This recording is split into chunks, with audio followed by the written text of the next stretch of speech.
I think so. I think he can really play. He can really shoot the ball. And it's one thing you can count on Glenn Robinson to do is to put the ball in the basket when Allen Iverson gets double and triple teamed. He's a perennial 20-point-per-game scorer, playing alongside Allen Iverson. This is not rocket science. Of course, he's a quintessential sidekick. He's the one guy. You've got he's the one guy that's finally going to work. Well, I believe so. He's going to work, but it doesn't necessarily mean that this team's going to go to the World Championship or win the World Championship. I think this guy will be the scorer that they need to complement them, but I still have questions about their front side. Well, it's funny that you mentioned they won't go to the NBA Finals, but are they the favorites in the Atlantic, which has been very nasty so far, Bill? No way. They're too small. They need size. They've proven in the past. Last couple of years, they're done. They're out of here now. They're right there with the Nets? No, not in the long term. Too old on their front line.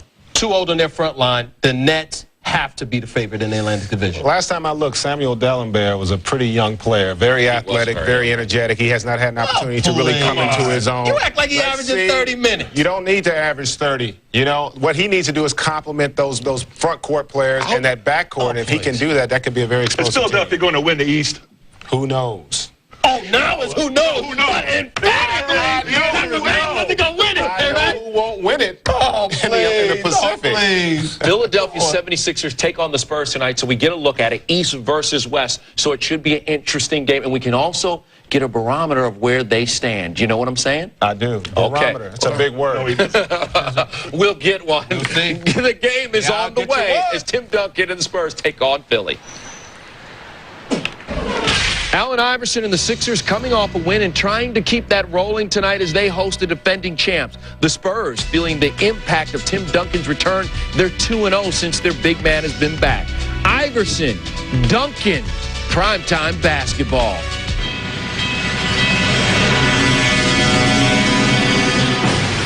ESPN's presentation of NBA Friday. Brought to you by the N1 Rise Mids. Get them at Foot Locker.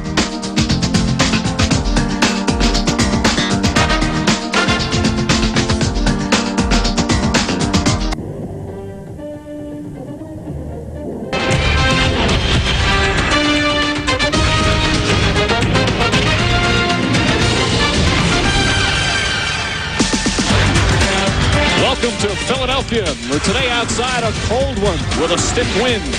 Inside tonight, the hometown 76ers with some stiff competition as they host the defending champion San Antonio Spurs. Good evening, everyone. Along with Bill Walton, Mike Breen on hand. Jim Gray will join us shortly. Not an easy task for Philly tonight. They don't have their starting front court, and they have to face Tim Duncan and the Spurs. So what that means, Bill, Allen Iverson doesn't have to be good. He has to be terrific. No time for whining or making excuses, and that's not the kind of player that Allen Iverson is. He's looking forward to this situation. Talking to him before the game, he's got a real chance here, even though that Coleman is out with the bad knee. Robinson, the big dog, the high ankle sprain. Kenny Thomas, the high-priced free agent in the offseason there. But this is Allen Iverson. You're talking about a guy who leads the league in minutes played, leads the league in scoring. He's saying this is a golden opportunity for me to come out. He lives for these moments.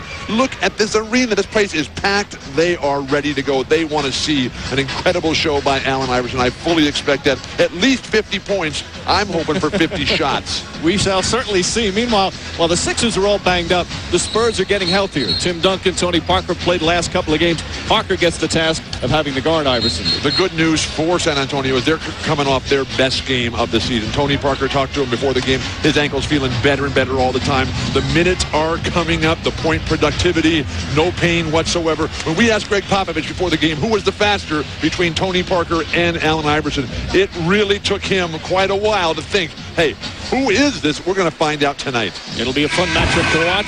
Let's take a look at the starting lineups for tonight. Parker and Ginobili at the guards.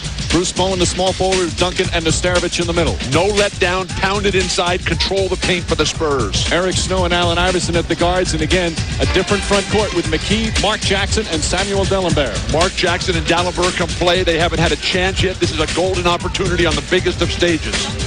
And let's go to Jim Gray. All right, thank you very much, Mike. They're going to Allen Iverson early and often, according to Randy Ayers. I spoke to Allen about the team being depleted and shorthanded. He said, give me 4 Warriors, and I think I can win any game I play in with anyone. It doesn't matter to me. I think we'll be victorious. Would I like to have my other guys? Sure, I would. But we'll take the guys who are available. I love this challenge. Mike? Well, Randy Ayers, the head coach in his first year after 6 years an assistant with Larry Brown, is also curious to see how a lot of these young guys, now he's got some staples like Eric Snow and Aaron McKee, but how the young guys going to perform in this type of situation? Rick Popovich told us this is the nightmare type of game to prepare for. The psychological letdown that is inevitable. Tim Duncan has a huge leadership responsibility. And the Sixers, Eric Snow with the steal. A quick break, nice extra pass. And a foul called on the left. Terrific extra pass from Iverson. And Aaron McKee will shoot a couple of free throws as Bowen picks up his first. We have seen this season already remarkable performances by teams at desperation odds against them. The San Antonio team when they played the Lakers 10 days ago. Last night, Portland, things falling apart, about to be buried in their own self-dug graves. Now, all of a sudden, Portland comes back and wins that game. This is a game about emotion and commitment from the spirit and heart. Meanwhile, Greg Popovich, the word he kept using when we spoke to him before the game, it's a game of focus. Because you can't get caught up in who's not on the floor. You have to go against a Philly team that you know is always going to come at you, although Aaron McKee misses a pair of free throws. Spurs have not won here in 4 years. Well, they only play here once a year. What's wrong with that? Tony Parker with Eric Snow on him. Tough assignment for Snow, who's an all-NBA second-team defender. Parker, who looked very sharp the other night in New Jersey. Nesterovic keeps it alive. If you think you're seeing things by seeing the zone defense from Philadelphia, you're not. That's one of the changes Randy Ayers has made. They'll play more zone defense, which makes you susceptible to offensive rebounds like the last two. It's the background. Larry Brown, coming from Dean Smith lineage, would never go to a zone. Randy Ayers, a terrific find as their new head coach. He has no qualms against using it. And they'll use it a lot tonight. Bowen left wide open, shot clock winding down. And look at Duncan battle another offensive rebound. 3 straight offensive rebounds on this possession. And Parker finally makes the Sixers pay. Tim Duncan is so good. The way he positions himself and keeps tipping the ball up. A thing of beauty. The anticipation, the dream, the vision. This guy is really, really good.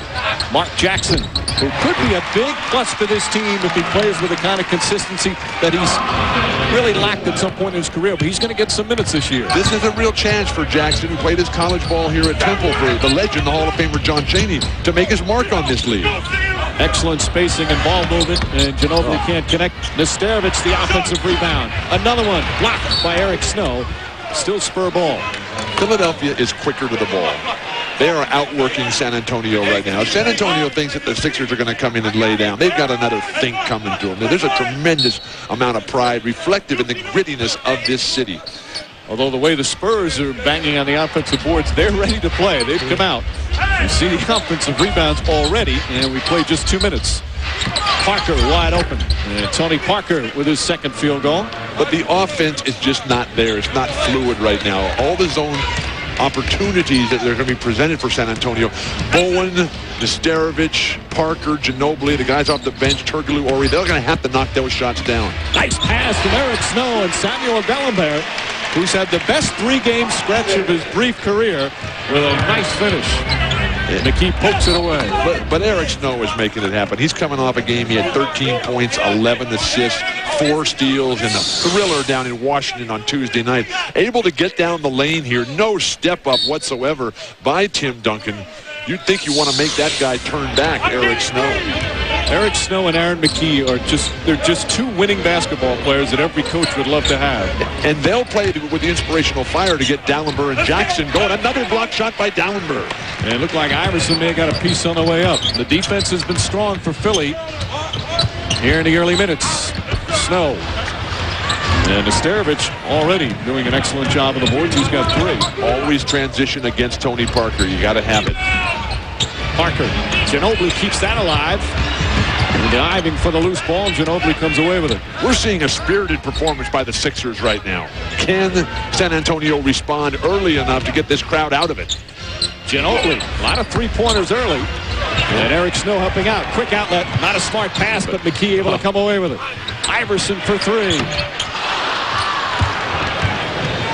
This is the kind of game, if you're Iverson, if you're any of these guys for Philadelphia, you just come out and run and play, have a good time. We got a game tonight. There's a good pace in the early couple of minutes, Bill. Beautiful basketball. And Philadelphia is setting that pace. Iverson with the steal. 33 consecutive games now for Allen Iverson with at least 1 steal. He's second in the NBA in steals behind Baron Davis. Of course, he's led the NBA in steals 3 straight years. First player ever to do it 3 consecutive seasons. Still Philly ball with 14 on the shot clock. Really?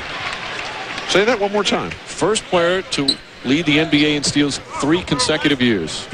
He's also led them in minutes 3 consecutive More than years. Maurice Cheeks? Yeah. More than Michael Jordan? Yes, sir. 3 consecutive years. That's impressive. And it's not just, for a while he was just a gambler and would get beat on defense and gamble too much. He's become a better all-around defender. He's not going to make all-NBA defense all the time, but he's become a better defender. Never forget, at college at Georgetown, playing for the Hall of Famer John Thompson, 2-time Big East Defensive Player of the Year. Nice. The extra pass again, and a blocking foul on Ginobili. And Iverson will shoot 2. There is no doubt or hesitation in this Philadelphia squad, particularly the backcourt. McKee is on top of his game, sharp, healthy, even though he shaved his head there. I was talking to him about it before the game. I said, look, you got to be careful about shaving that head this early in your life. There'll be plenty of time later on. Well, Iverson, who shot 18 free throws the other night, will go to the line. And you see consecutive starts together for these two. It's a pretty good comfort feeling for a coach to send those 2 out in your starting lineup. But Allen really hasn't practiced much since the game Tuesday night down at Washington. Didn't practice today over at the shoot-around. We were over there. He was back in the training room getting some physical therapy from the new trainer Kevin Johnson. We should point out that it's not because practice and Iverson have been a hot topic over the years. It's because they don't want him to practice because of his knee problem. It's not that he just begged out of it or didn't show up. Nice passing, Duncan. And Nesterovich, that's a goaltend from Dellenberg, who is showing a bit of a presence, which something Philly desperately needs. They don't have a lot of size up front, rebounding a problem, and he has given them a nice stretch the last several games. Well, when was the last time they had that? Certainly when Dikembe Mutombo was here, but this is a franchise that has historically some of the greatest big men ever. Moses Malone, Wilt Chamberlain. Iverson puts it in. Allen Iverson is shooting 44% from the field, which is a high number for him at this point in the season. You better say that one again, too. In the last several games, he's been up at 57% the last 3 games. The patience of Tim Duncan. Nice job defensively by Mark Jackson. Popovich comparing Tim Duncan prior to the game with Charles Barkley and Larry Bird. Iverson. And the ball knocked away the good hands inside, and Ginobili comes away with it. And I'm certainly not one to argue with Popovich because those guys are really great, as is Tim Duncan. So disciplined on that low box. So willing to see the entire play. Parker. Sixers in the zone again, and a reach-in foul. Going to go against Philly on the pass. Eric Snow will pick up the personal. That's his first. Granted that Tony Parker is unbelievably quick, but you got to be able to close out. You have to figure out when they're pump faking and when they're coming down the lane or whether they're going to pull that trigger. I think a lot of players, especially from Philly, these two guys, they haven't played, as we said, a lot of zone. Getting used to playing zones and adjustment. Ginobili! Oh, with a little English off the glass. How long till this guy makes the All-Star team? He might make it this year. He's got a real chance because San Antonio, they're coming. They're finally healthy. And he's got 1 or 2 highlight shots per game now. We saw some beauties the other night in New Jersey. I'm going to go beyond that and say per quarter. Reach and foul there on Tony Parker as Iverson tried the penetration. Parker picks up his first. And really the loss of Steven Jackson, who foolishly went to Atlanta as a free agent, has opened up all new horizons for Manu Ginobili. They cannot afford to ever take him out now. What a dream come true. Sixers shorthanded, playing aggressively. Down just 1, about midway through the first. In Philadelphia, and San Antonio with a 1-point lead, and the Sixer defense has been very strong.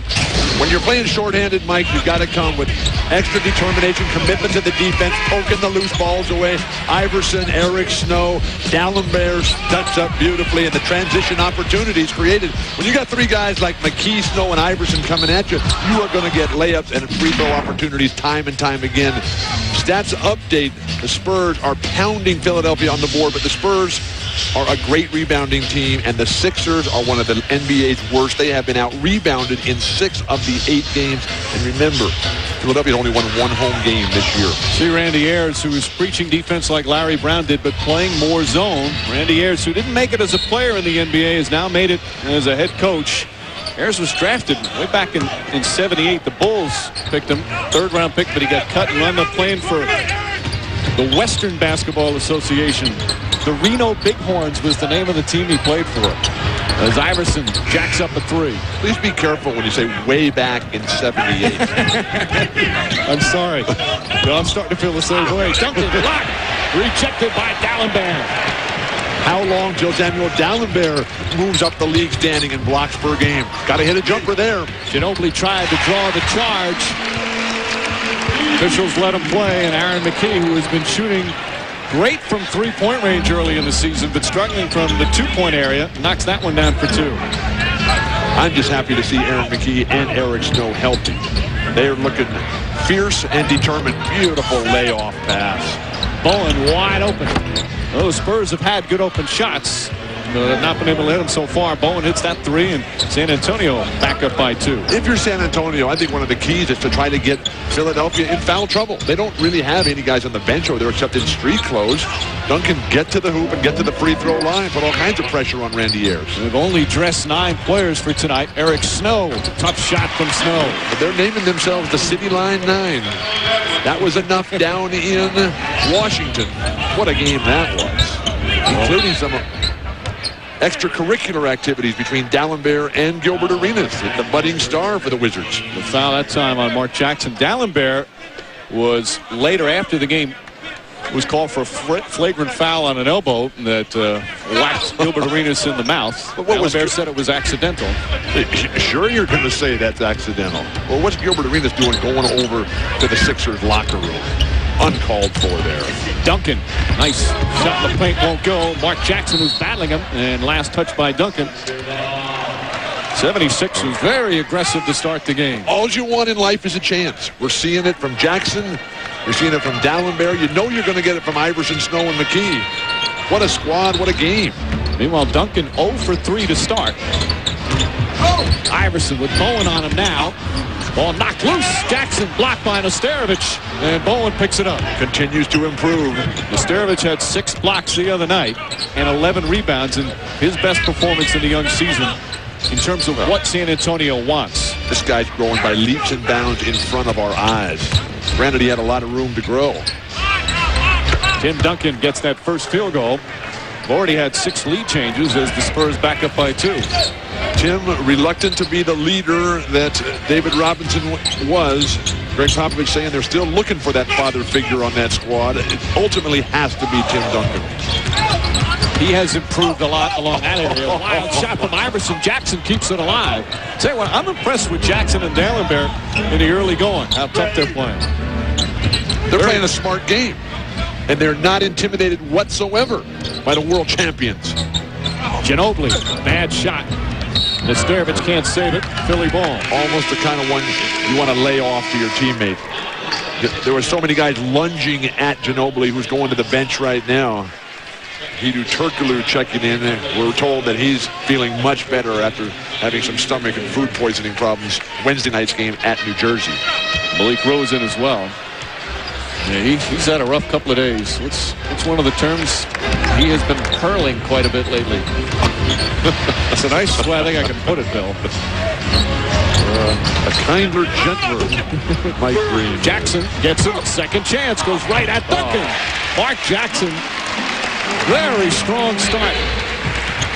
Philadelphia is outworking the world champions right now. They don't have the skill to match, particularly with Duncan and Ginobili. Boy, that perfect entry pass from Bruce Bowen, and when Duncan gets it down that low, forget it. That's why you want to throw it really hard and throw it at their face. You see so many post-entry passes today are way outside the extremities that give the receiver nothing to do with it. Makes a big difference in terms of what you're able to do. Jackson feeling it a little bit. Maybe not the shot they want. Mal McCaskill is coming for the Sixers. As much as we'd like to see it, Allen Iverson cannot shoot every time. Nice Duncan finding Turkoglu. Bowen. Wide open shots. The Spurs have had some really good open looks, just not falling. That psychological aspect of thinking the other team is not going to play because they don't have any of their guys. Right now, there are some serious questions for San Antonio. Spurs leading by 2. Just over 2 minutes remaining here in the first. just wanted to update you on some of the storylines we're following tonight. And at the top of our marquee, father versus son, Dunleavy versus Dunleavy, Stephen. It'll be a beautiful thing until tip-off time, and then it'll be a long night for Dunleavy Sr. Yeah, Dunleavy Sr. taking on Dunleavy Jr. And also, we're checking in on Seattle. They're trying to move to 6-1, Greg. 3 components to their success: energy, chemistry, and great coaching. Cleveland's lost 26 on the road, and Bill Walton looks like they're headed for number 27 tonight. They're in Boston, Bill Lambert, and it should be interesting. Let's go back. I know a lot of folks in Boston are really looking forward to the time when Bill Lambert comes back. All the wonderful videos they show up there on the Jumbotron about Bill's great play in Boston against Larry Bird. Really gets the crowd warm and fuzzy. You know, you realize you're going to start something that's going to go on all night long now. Good. Which we hope to avoid.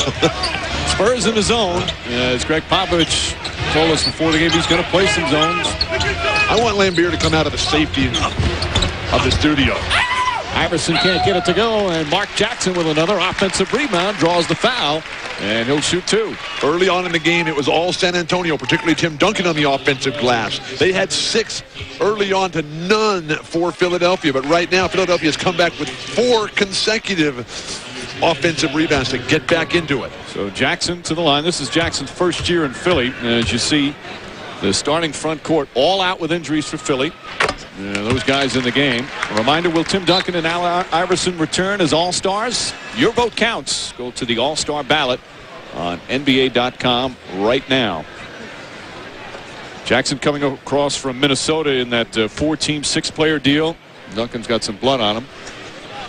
Bring us up to speed on what happened with that trade. There were so many teams and guys involved. Well, the key guys in that, of course, Glenn Robinson, now with Philly. Latrell Sprewell in Minnesota. Keith Van Horn with the New York Knicks. And Jackson and Glenn Robinson both coming here to Philly. I think of all those, they've got 2 players who are going to be a very important part of the team. Who did Atlanta get out of that deal? They gave up Big Dog, at one time a franchise-level player. The now retired Terrell Brandon. That's got to fire up the fans. Under 2 minutes remaining here in the first. And the 76ers with a good opening quarter despite all the injuries and guys out of the lineup tonight. And nothing but zone defense here. Can there be enough off-the-ball movement to give Tim Duncan the spacing? Duncan, as soon as he took the shot, he started pursuing the offensive rebound. We always like to say, well, Tim Duncan is like this or like that. He's like nobody. He's a combination of all that's gone before. From Bird, Barkley, McHale, David Robinson, all the great ones. Jason Hart in the game. Trying to keep Iverson in front of him. Iverson, nice feed inside. McCaskill, though, and they're going to have a held ball situation. Shot clock's at 3. So what they'll do is if Philadelphia retains possession off this jump ball, the shot clock will reset to 5. Willie Green, the rookie from Detroit Mercy, checks in for the first time. Eric Snow will sit. Promising player, tons of speed, remarkable athleticism, picked up in the 2nd round of the draft out of Detroit Mercy. And the Spurs able to win the tip, so they'll get a new 24 as we come up on a minute remaining here in the first. Philadelphia's been able to hang really tough without Iverson having a breakout first quarter. A lot of double teaming on Duncan. Nice feed inside to Rose. Blocked by Solomons, but a foul. And Malik Rose will shoot 2.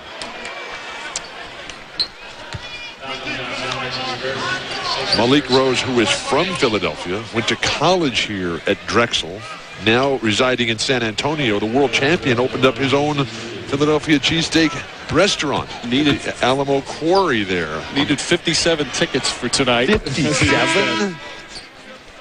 How do you get 57 tickets? I don't know. It's not easy. And Ellenberg comes in. Jackson will sit down. Now, he went to the same high school, as you mentioned, Overbrook High School, as Will Chamberlain. But he was cut his freshman year in high school, Malik Rose. Wound up joining the bowling team, the debate team, the chess team. He was all-state in tuba, was on the baseball team, everything but basketball when he first started in high school. And we all know what a great tradition in history Overbrook High has. There's only 2 players in the history of the school that have won multiple world championships in the NBA. Who are they? Iverson way off. Well, we know one. Right. Who? Malik Rose is the other one. Who's got 2. Who's the first one? Mr. Chamberlain. Thank you. And I appreciate the recognition of the mister. I was brought up correctly. Another foul. Some more free throws coming up for San Antonio with 36.8 remaining. Salmons picks up his second. I'm going to go out on a limb and say that on that 57 ticket situation that Malik Rose has tonight, that Hedo Turkoglu did not need a lot for his friends from Turkey. I don't think you ever have to preface anything with, I'm going to go out on a limb. So Turkoglu knocks down the first. Aaron McKee back in. You see Turkoglu's minutes, which were down a lot last year in Sacramento. Jimmy Jackson beat him out. But he's lost about 17, 18 pounds. And it's really going to be an important part. Greg Popovich said that Turkoglu has to play well this year for us to be as good as we were last year. That's some pretty high expectations. Well, he's replacing some very, very important cogs. Aaron McKee protected that ball beautifully as he went to the goal. Things are different if Tim Duncan is not going to step up and keep these guys like McKee and Iverson from turning the corner on the high screen and roll. Shot clock turned off. Spurs will hold it for the final shot of the period. Duncan double team. Rose finding Bowen. The extra pass. Jason Hart can't get it to go. And the rebound. San Antonio shooting just 36% from the field. Now they've crunched Philadelphia on the boards, but the Sixers defense forcing turnovers, keeping them in the game. They're shooting 36% on the road and winning. How can this be? Time for Allen Iverson to get going. 1 for 8 shooting. Maybe the lack of practice has caused some problems there. The Sixers starting front court all out with injury, so an uphill task tonight. Hanging tough after one. First quarter from Philadelphia. The defending champion Spurs with a 4-point lead over the 76ers. Philadelphia, I'm Jim Gray. As we get ready for the second quarter, I'm now joined by Glenn Robinson. Glenn has played in 4 games for the Sixers so far in his career. He missed the first 3 with the suspension, and then he has a sprained left ankle. Now, you sprained the ankle, then you played 4 games. Was it a mistake for you to play in those 4 games? Because did you aggravate it further? Well, I don't think so, but in the 4 games that I played, it didn't get any better. So I think it was time to take a little time off and let it heal. I don't want this to be hanging over me for the rest of the year. Glenn, you had an MRI. What was determined in that MRI and the prognosis? Well, it's nothing serious, but I just re-aggravated a little. I've had 2 previous surgeries for bone spurs in my ankle, and it just showed that I aggravated a little and aggravated a couple of ligaments. Glenn, how long do you think it'll take for this team to come together, provided that you're back out on the court here shortly? Well, hopefully we'll come together and take a step tonight, against the world champions. But it's always going to take time to gel when you got new faces on the court. But I think so far we've been doing a pretty good job. Is it easy to play with a guy like Allen Iverson because you know what he's going to do, or does that make it more difficult? I think it makes it easier, and I think playing on the same side of the floor with him will make it easier for him because my man is not going to do a lot of doubling, and that'll free him up to play more one-on-one. So I think it's easy because I knew what Allen Iverson was going to do before I came here. Glenn, we wish you all the best and look forward to seeing you back on the court soon. Thank you. All right, back over to you, Mike. All right, Jim, one of the several players who've been out. Robinson was suspended those first 3 games. The NBA suspended him for the domestic assault incident with his girlfriend that happened last year, and that's why he was out for the first 3 games. I can't believe people say it's tough or they don't want to play with Allen Iverson. That would be so much fun. If you're a big man, the opportunities on the offensive glass, these guys have come in here and whined and complained, made all kinds of excuses. None of the guys on the national team had any of those comments. Nothing but praise for Allen Iverson. He did change his game the way he played for the national team as opposed to here, where there's no question at times he shoots too much. Who would you rather pass to, Tim Duncan or Samuel Dallenberg and Amal McCaskill? Oh, that's an obvious one, but still, he's gotten better in terms of trusting his teammates, and every time he has new teammates, and that's happened this year too, it goes through the same process where he has to feel like he's trusting again, because he still feels if the shot's going to go in, he's the best one to take it. I played with World B. Free during my career, and that was a real privilege and honor for me. Wish I could have done it more. Loose ball foul called against Manu Ginobili. So Ginobili picks up his second. Let's go back to Jim Gray.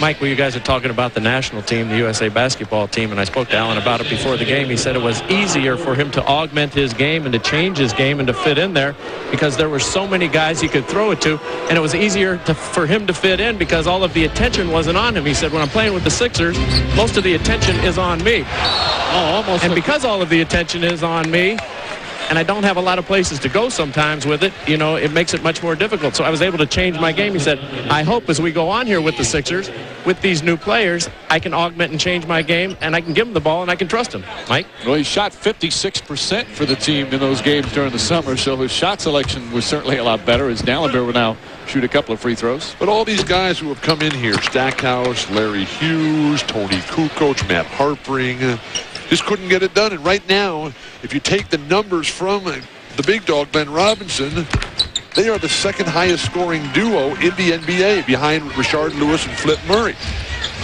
and ahead of Kobe and Shaq. So that is a real chance to develop into something promising. Iverson's averaging just under a third of the team's points, which is second in the NBA to Vince Carter with what he does with Toronto, although Toronto not scoring a lot of points. Nice to see Robert Horry getting a look from Greg Popovich tonight. Pretty finger roll from Allen Iverson, and the Sixers will come back to tie it. Well, Jason Hart's got a lot of work ahead of him if he's going to try to match up with Allen Iverson once you give him that kind of head of steam. Philadelphia staying now in kind of a matchup zone as Turkoglu. Hesitation from the perimeter by Peter Turkoglu. Remember, there's only two players for San Antonio that shoot better than 50%, or excuse me, better than 40% on San Antonio. Nesterovic and Tim Duncan. Coming up on 2 minutes gone by here in the second. Iverson drawing the foul, something he does extremely well. And they'll go back to the line again as Jason Hart picks up the foul. That's his first. Three-time scoring champion in the NBA. If he wins it again, which he's leading this year, he will tie George Gervin. What kind of defense can you put it at? Much like playing with World Be Free, you have no idea what the really great and creative ones are going to do as they come to the hoop. How could you? Because they don't either. We were talking to Randy Ayers before the game, and he said in his first meeting with Iverson after he was named coach, Iverson wanted to make sure there were certain plays that Larry Brown would run that stayed in the game plan that he liked because he knew he was going to get it, although he certainly has a lot of say in what the coaches does. Randy Ayers was telling us today that he's really relying on his veterans a lot in terms of the transition, even though he does a lot what Larry Brown did. There's a lot of changes as well. He's got a terrific staff over there. Chris Ford, Alex English, Bob Bender. Ginobili, wide open three. Can't finish, but Turkoglu right there for the follow. Got to make a move if you're Philadelphia right now. Duncan's on the bench getting a well-deserved rest. Get to the hoop to see what Nesterovic and Horry can do defensively. Parker now on Iverson. Game plan is to force Iverson to the baseline at any and all times. Nice passing. McCaskill, tough shot over Nesterovic. McKee gets his hands in there, knocks it loose. Players diving on the ball will have a held ball situation. Good effort from both teams. Now that's a dive. What we saw the other night. You're referring that was to weak. That was Nesterovic kind of fake dive to the floor. But you like this kind of hustle from both clubs. Aaron McKee's the one that started getting his hand in there, so it's going to be Turkoglu and Willie Green. Iverson sits down for the first time, and it won't be a long sit down. Averaging 44 minutes per game, #1 in the NBA, which is the usual for him. He's able to substitute himself, correct? And Turkoglu easily wins that one. I think the pressure's on Turkoglu right now to establish himself as the top line player. A lot of potential, a lot of promise.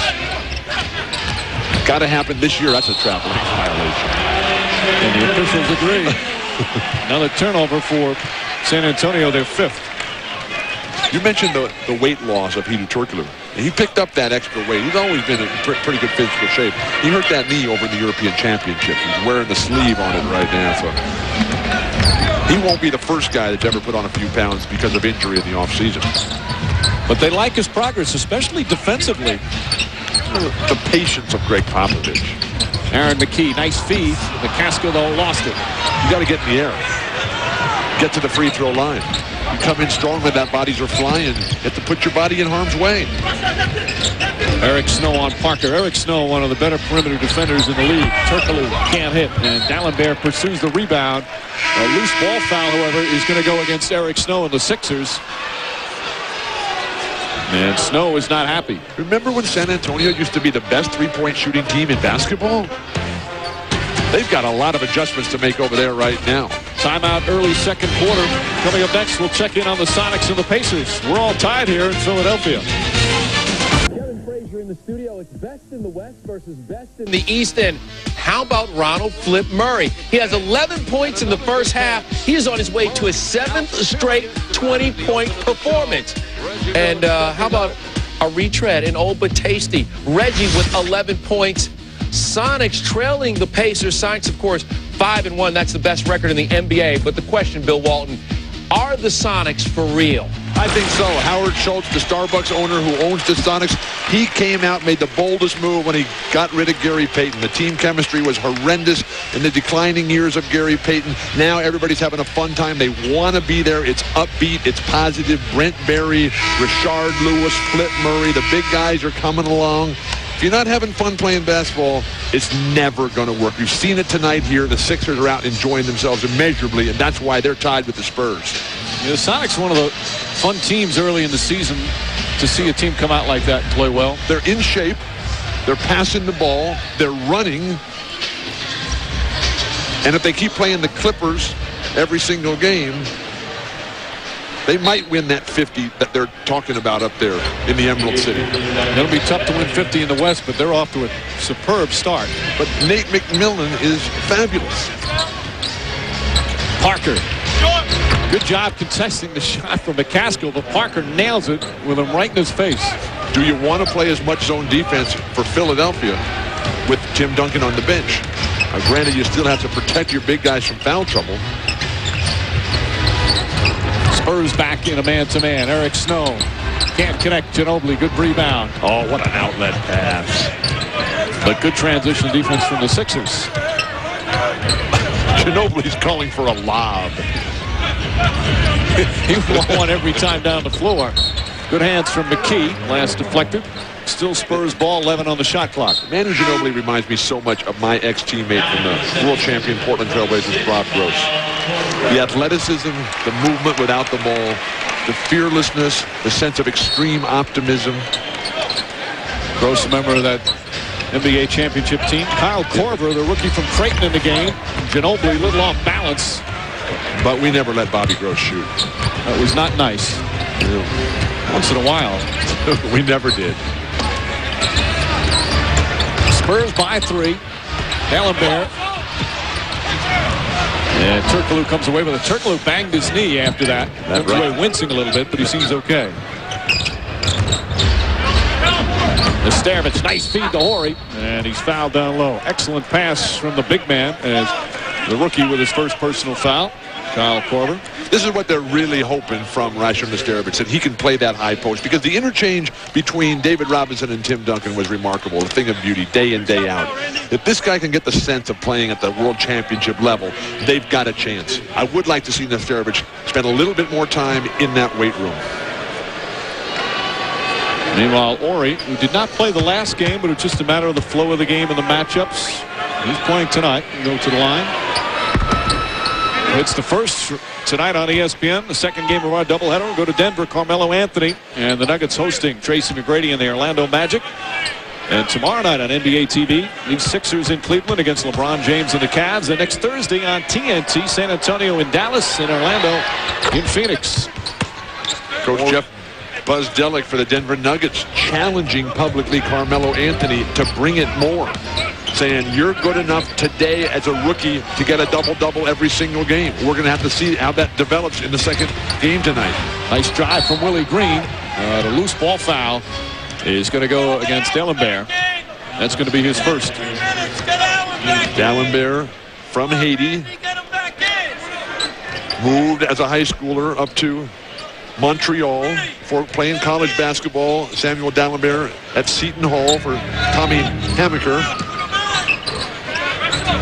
Started basketball late, has not played a lot of games in his in his entire career, especially here in the pros. Coming into the season, only 34 games, but gaining experience as Nesterovic can't hit. I don't know if you could hear a guy behind us screaming at Randy Ayers, put Allen back in the game, put him back in the game. And look what's happening.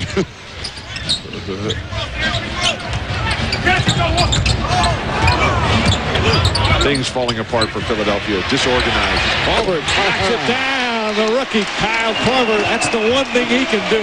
He can shoot. He can do a lot of things. Give the kid a break. Averaged 18 points a game last year. A 4-year player out of Creighton. Was the second-round pick of the Nets and traded to Philadelphia for cash. Second team All-America. Kyle Korver, offensive foul. Well, he can do more than shoot. He can draw charges. He's a terrific player. Parker picks up his second. Remember, Creighton has given us a lot of players. Willis Reed, Paul Silas.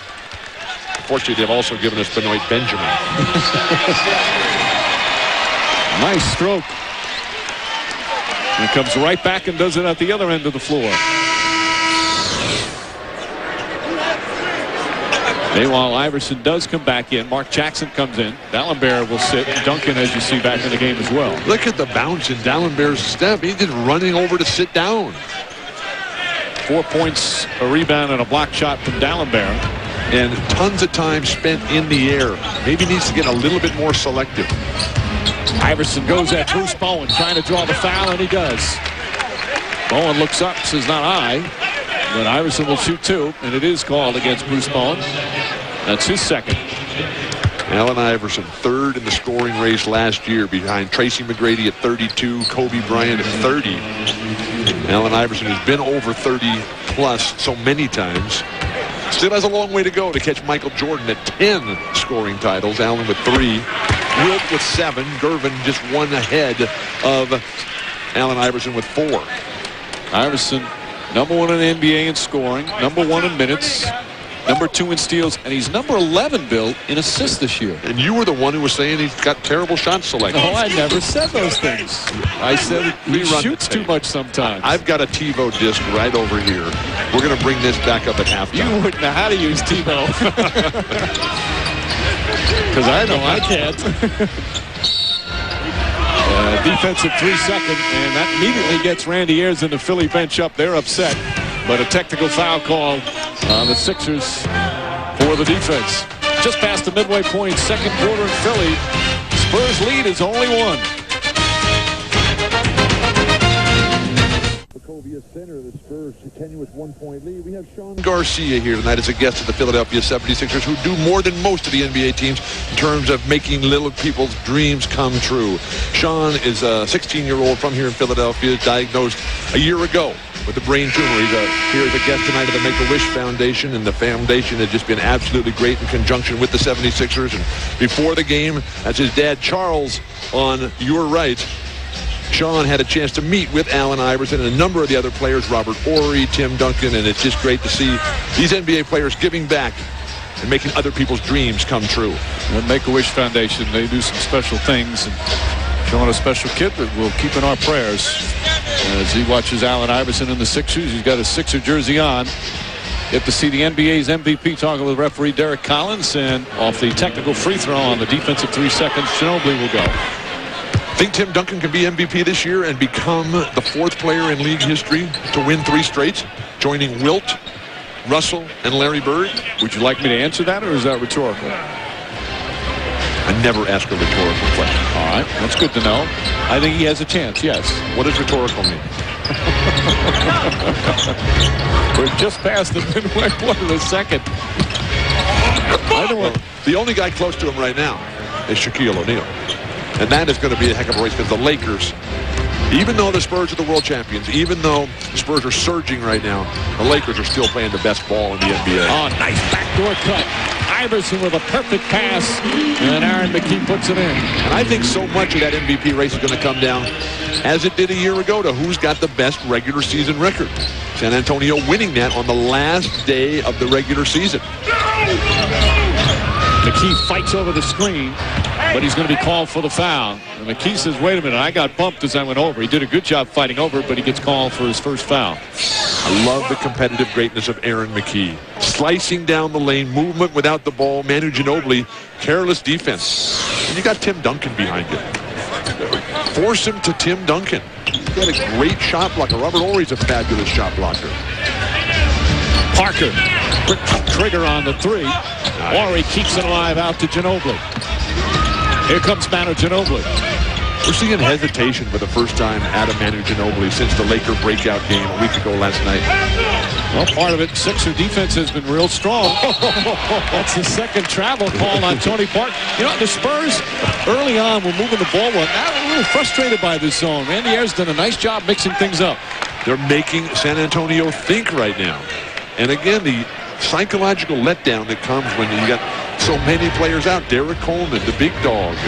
Greg Buckner on the injured list. Kenny Thomas. I mean, that's a lot of beef and firepower that Allen Iverson's playing without tonight. Iverson goes right at Bowen, who played him well. Duncan nearly knocked out of his hands, but he holds on.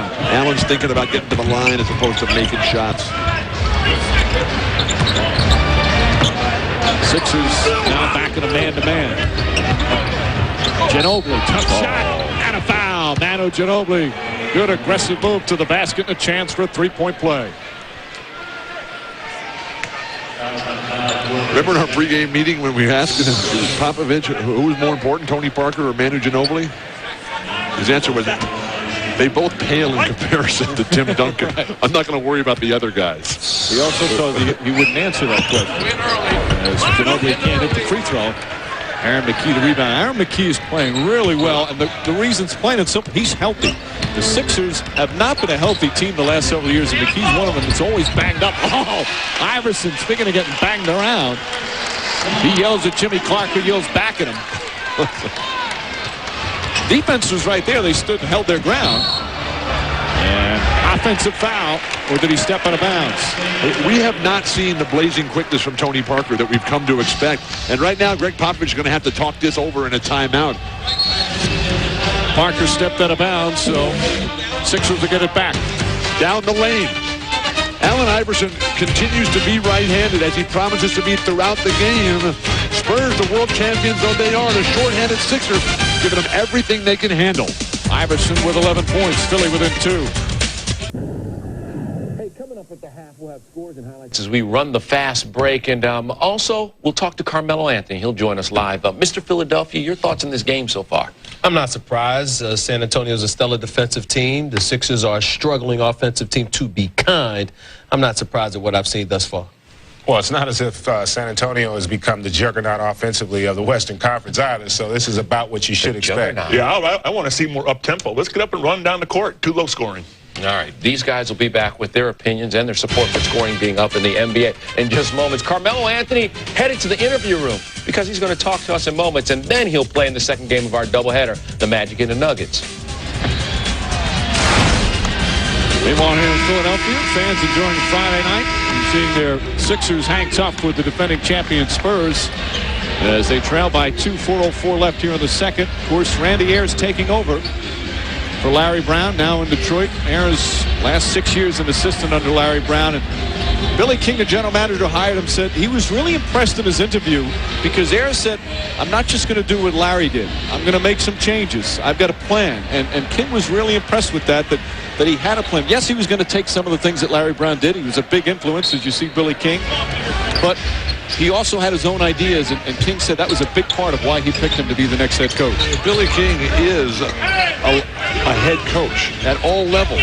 Things didn't go well at Ohio State for him, but he's a guy who came, like so many under Larry Brown, as the strength and conditioning coach here. He had to sit in the second row when things fell apart over in Columbus. Obviously, he's made it to the top of the pyramid. Shot clock down to 5. Horry for 3. Robert Horry from downtown. And the Spurs back up 5. Iverson 3 for 12 shooting, 5 for 6 from the free throw line. This is the guy who leads the NBA in free throws attempted this season with 10 a game. Duncan and Bowen kind of got in each other's way. Iverson looking for an open teammate. What do you call that play? Willie Green for 3. Not even close. But a loose ball foul is going to be called against Mark Jackson, who pushed off to get that offensive rebound. But the job that Randy Ayers has done on that bench, getting everybody involved, the spiritual leadership that he's given them during the timeouts. We're getting terrific reports from Jim Gray about the contributions that Randy Ayers wants from his bench players.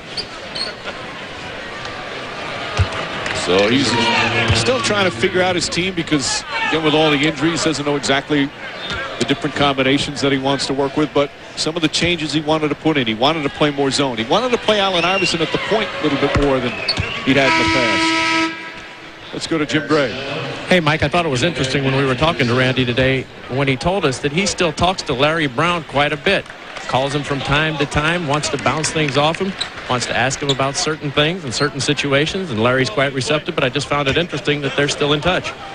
They were very close when they were here, obviously. If I'm Larry Brown, I give Randy Ayers all the misinformation I can right now. Detroit out west right now. Larry Brown called Derek Coleman today and asked him how DC's legs coming along. Derek playing with that very painful and irritating Baker cyst in his knee that's draining into his calf and knee capsule.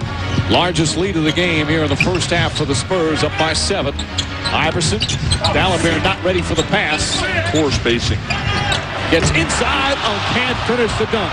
And he's going to have days like that. He's had some impressive showings, but he'll have his ups and downs. Almost a terrific play. He's healthy for the first time. Remember, this is a guy that didn't grow up with too many opportunities in his life down on the tropical island of Haiti. But when you get a play like this, you don't have to make it as emphatic as that, or learn from the bigger guys, pull the basket down to your level. He told us that first time he saw Dr. J dunk the ball, that's when he fell in love with the game of basketball. A soccer player like Akeem Olajuwon early in his career, Samuel Dallenberg. And a good one. He said he was a very talented soccer player. Yeah. He's not a boastful kid. Oh, nice move from Aaron McKee. We're going to have to get independent confirmation from Pele on that. McKee 4 for 4 from the field.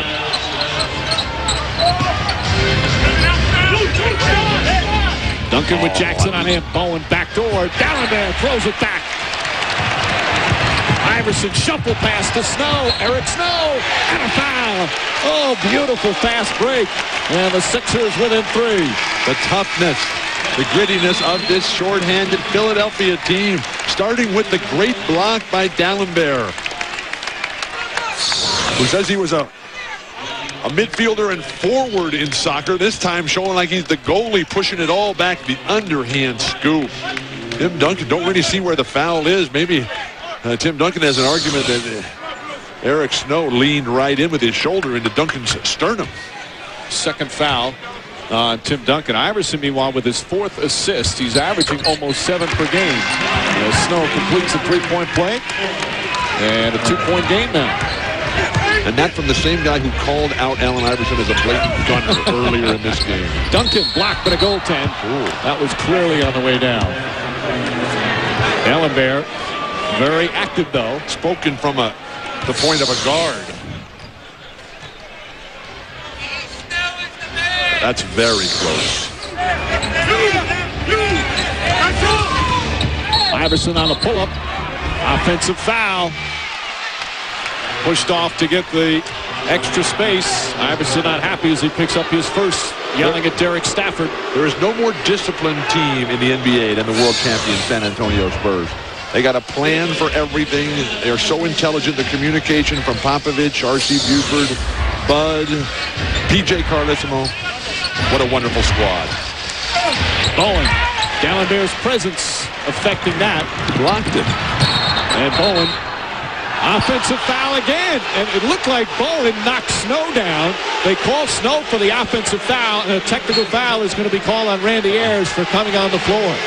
But it's a good technical because the crowd is fired up. People incensed over this call. 3 fouls on Snow. Aaron McKee, the voice of reason. Snow's still a little emotional. What did he do? What did he do? Foul him with his back as he was running away from him? Snow pleading his case. Not going to help. Turkoglu will now shoot the one-shot technical. Let's take a peek. The arm was out. There was a push there by Snow, but it looked like Bowen got into his right in his direct line of where he was going. Tough on that angle, but But Snow did use his left arm to push Bowen away. The arm was out there. That contact was incidental. Until Snow fell down, and then something had to be called. He lost his balance. He got his head out over from the midpoint between the 2 feet. But no question, Snow had that left arm out a little bit. Duncan. Oh, nice soft touch. So methodical, so patient. Snow having to sit it out now with the 3 fouls. And this one will go against San Antonio. Both teams in the penalty right now, so free throws coming up. They call it again to Starovich. That's his first. With all the new players, Eric Snow this year has really been trying to get everybody else involved. But one of the things the Sixers want him to do is just go out and play his game. Don't think you have to do the big picture stuff. Let Allen Iverson do that. And if you're Eric Snow, just hit your jumpers, play your defense, set up the other guys a little bit, but still be that offensive force and threat. D'Alembert hits the free throw. Let's go to Jim Gray. Hey, Mike D'Alembert was telling us today he didn't realize that he could jump until he was 14 years old. Didn't have a pair of shoes.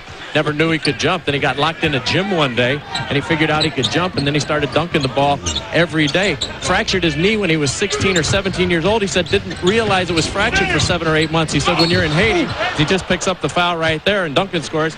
Because when you're in Haiti and you're hurt like that, you just don't report it. You just don't tell people. You go and you get it healed and you put some tree leaves around it and you just go out and play. Amazing story, this guy. He's a wonderful kid to talk to, but talk about getting hurt. He came close here. Boy, that's a hard fall. Have to put some tree leaves on his back right there. Haiti's not the only place that happens, where you rub dirt on it or leaves. I'm hesitant to ask, but go ahead, tell me. Well, places like French Lick and East Lansing and Detroit and San Diego and Hibbing and Newark. Largest lead now for San Antonio, 9-point advantage as we come up on a minute remaining.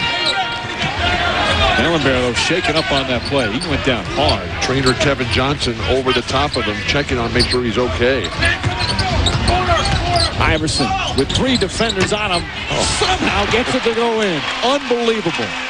2 for 1 time, San Antonio. Wait for Tim Duncan. There's still plenty of time. Shoot at 40. Sixers hanging tough. Nice pass. I love this inside pivot. And they're going to call a travel. That's a good call from Derek Stafford. He was the trail official and still made the call. Turkoglu took that extra step. We're seeing this pivot used to set a screen so much more now, and I think it's a great play. Karl Malone is doing it fabulously. Shaq is incorporating it. Tim Duncan easily superb at that move. D'Alembert, by the way, went back to the locker room. It's close to halftime, so we don't know if it had anything to do with the fall, but he was shaken up. This team has had their share of injuries. Shot clock down to 5. Salmons able to put it in. And just like that, the 76ers back within 4. And still has time to tie his pants as he's running back up the court. You would think you would do that in the locker room before there's 12 seconds to go in the half. He's got Parker now in what might be the final shot of the half. Duncan has to make his move, has to force it up. Good defense from Jackson. Iverson the rebound. And Philly hanging in there. Did you see Timmy look up at the shot clock, though, as he was making that move from 18 feet? That guy's really good. And that'll come halftime now here in Philadelphia. Let's go to Jim Gray. All right, thank you, Mike. Tony, you guys shoot the ball just about 38% in this half. Offensively, did their zone frustrate you? A little bit. I still think we need to pass the ball more to Timmy inside, and try to make them do double teams. I think we can have some wide open shots, but I think we're going to shoot better in the second half. Between you and Bruce Bowen chasing around Allen Iverson, what's that like? Man, kind of hard, especially when you got a bad ankle. But it's okay. I'll fight through it and then try to play better defense on him in the second half. All right, Tony, 10 points this half. Good luck in the second half. All right, thanks. All right, back to you, Mike. All right, Jim. Iverson, 4 of 13, 13 points. Let's go back to Kevin Frazier and the gang in our Times Square studio. They'll have fast break highlights and a conversation with Carmelo Anthony. Spurs by 4, halftime in Philly. Welcome to the ESPN NBA Halftime Report. Manu Ginobili with the little kiss off the glass. He has 5 points. Spurs in Philly, and trying to win for the first time in their last 3 tries.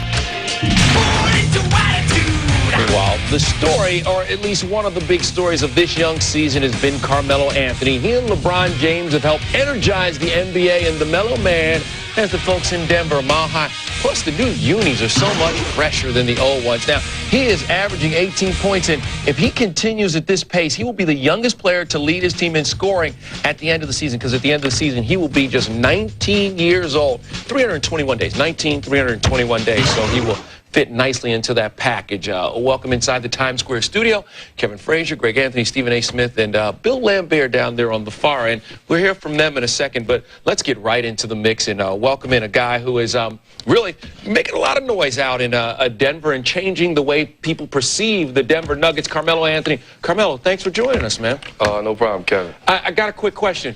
What in the world were you eating walking in the arena? Because it did not look like the standard fare from the pregame meal. I had to get some catfish and some mashed potatoes and some green beans. Who's serving you catfish in Denver? My mother. There you go. Mom's taking care of you and cooking. Carmelo, so far, how have things been and how's your adjustment been to the NBA? Everything went going so smooth for me right now. There's a couple ups and downs. I mean, we lost 4 games, we won 4 games, which you can't be mad about that at a team who only won 17 games last year. I think we're doing a pretty good job. Carmelo, this is Greg Anthony. How you doing? Oh, what's up, Greg? Hey, first question. Are we related? I just wanted to find out. I don't know, man. You get paid on the 1st and 15th, so I'm just trying to find out. I don't know, somewhere down the line.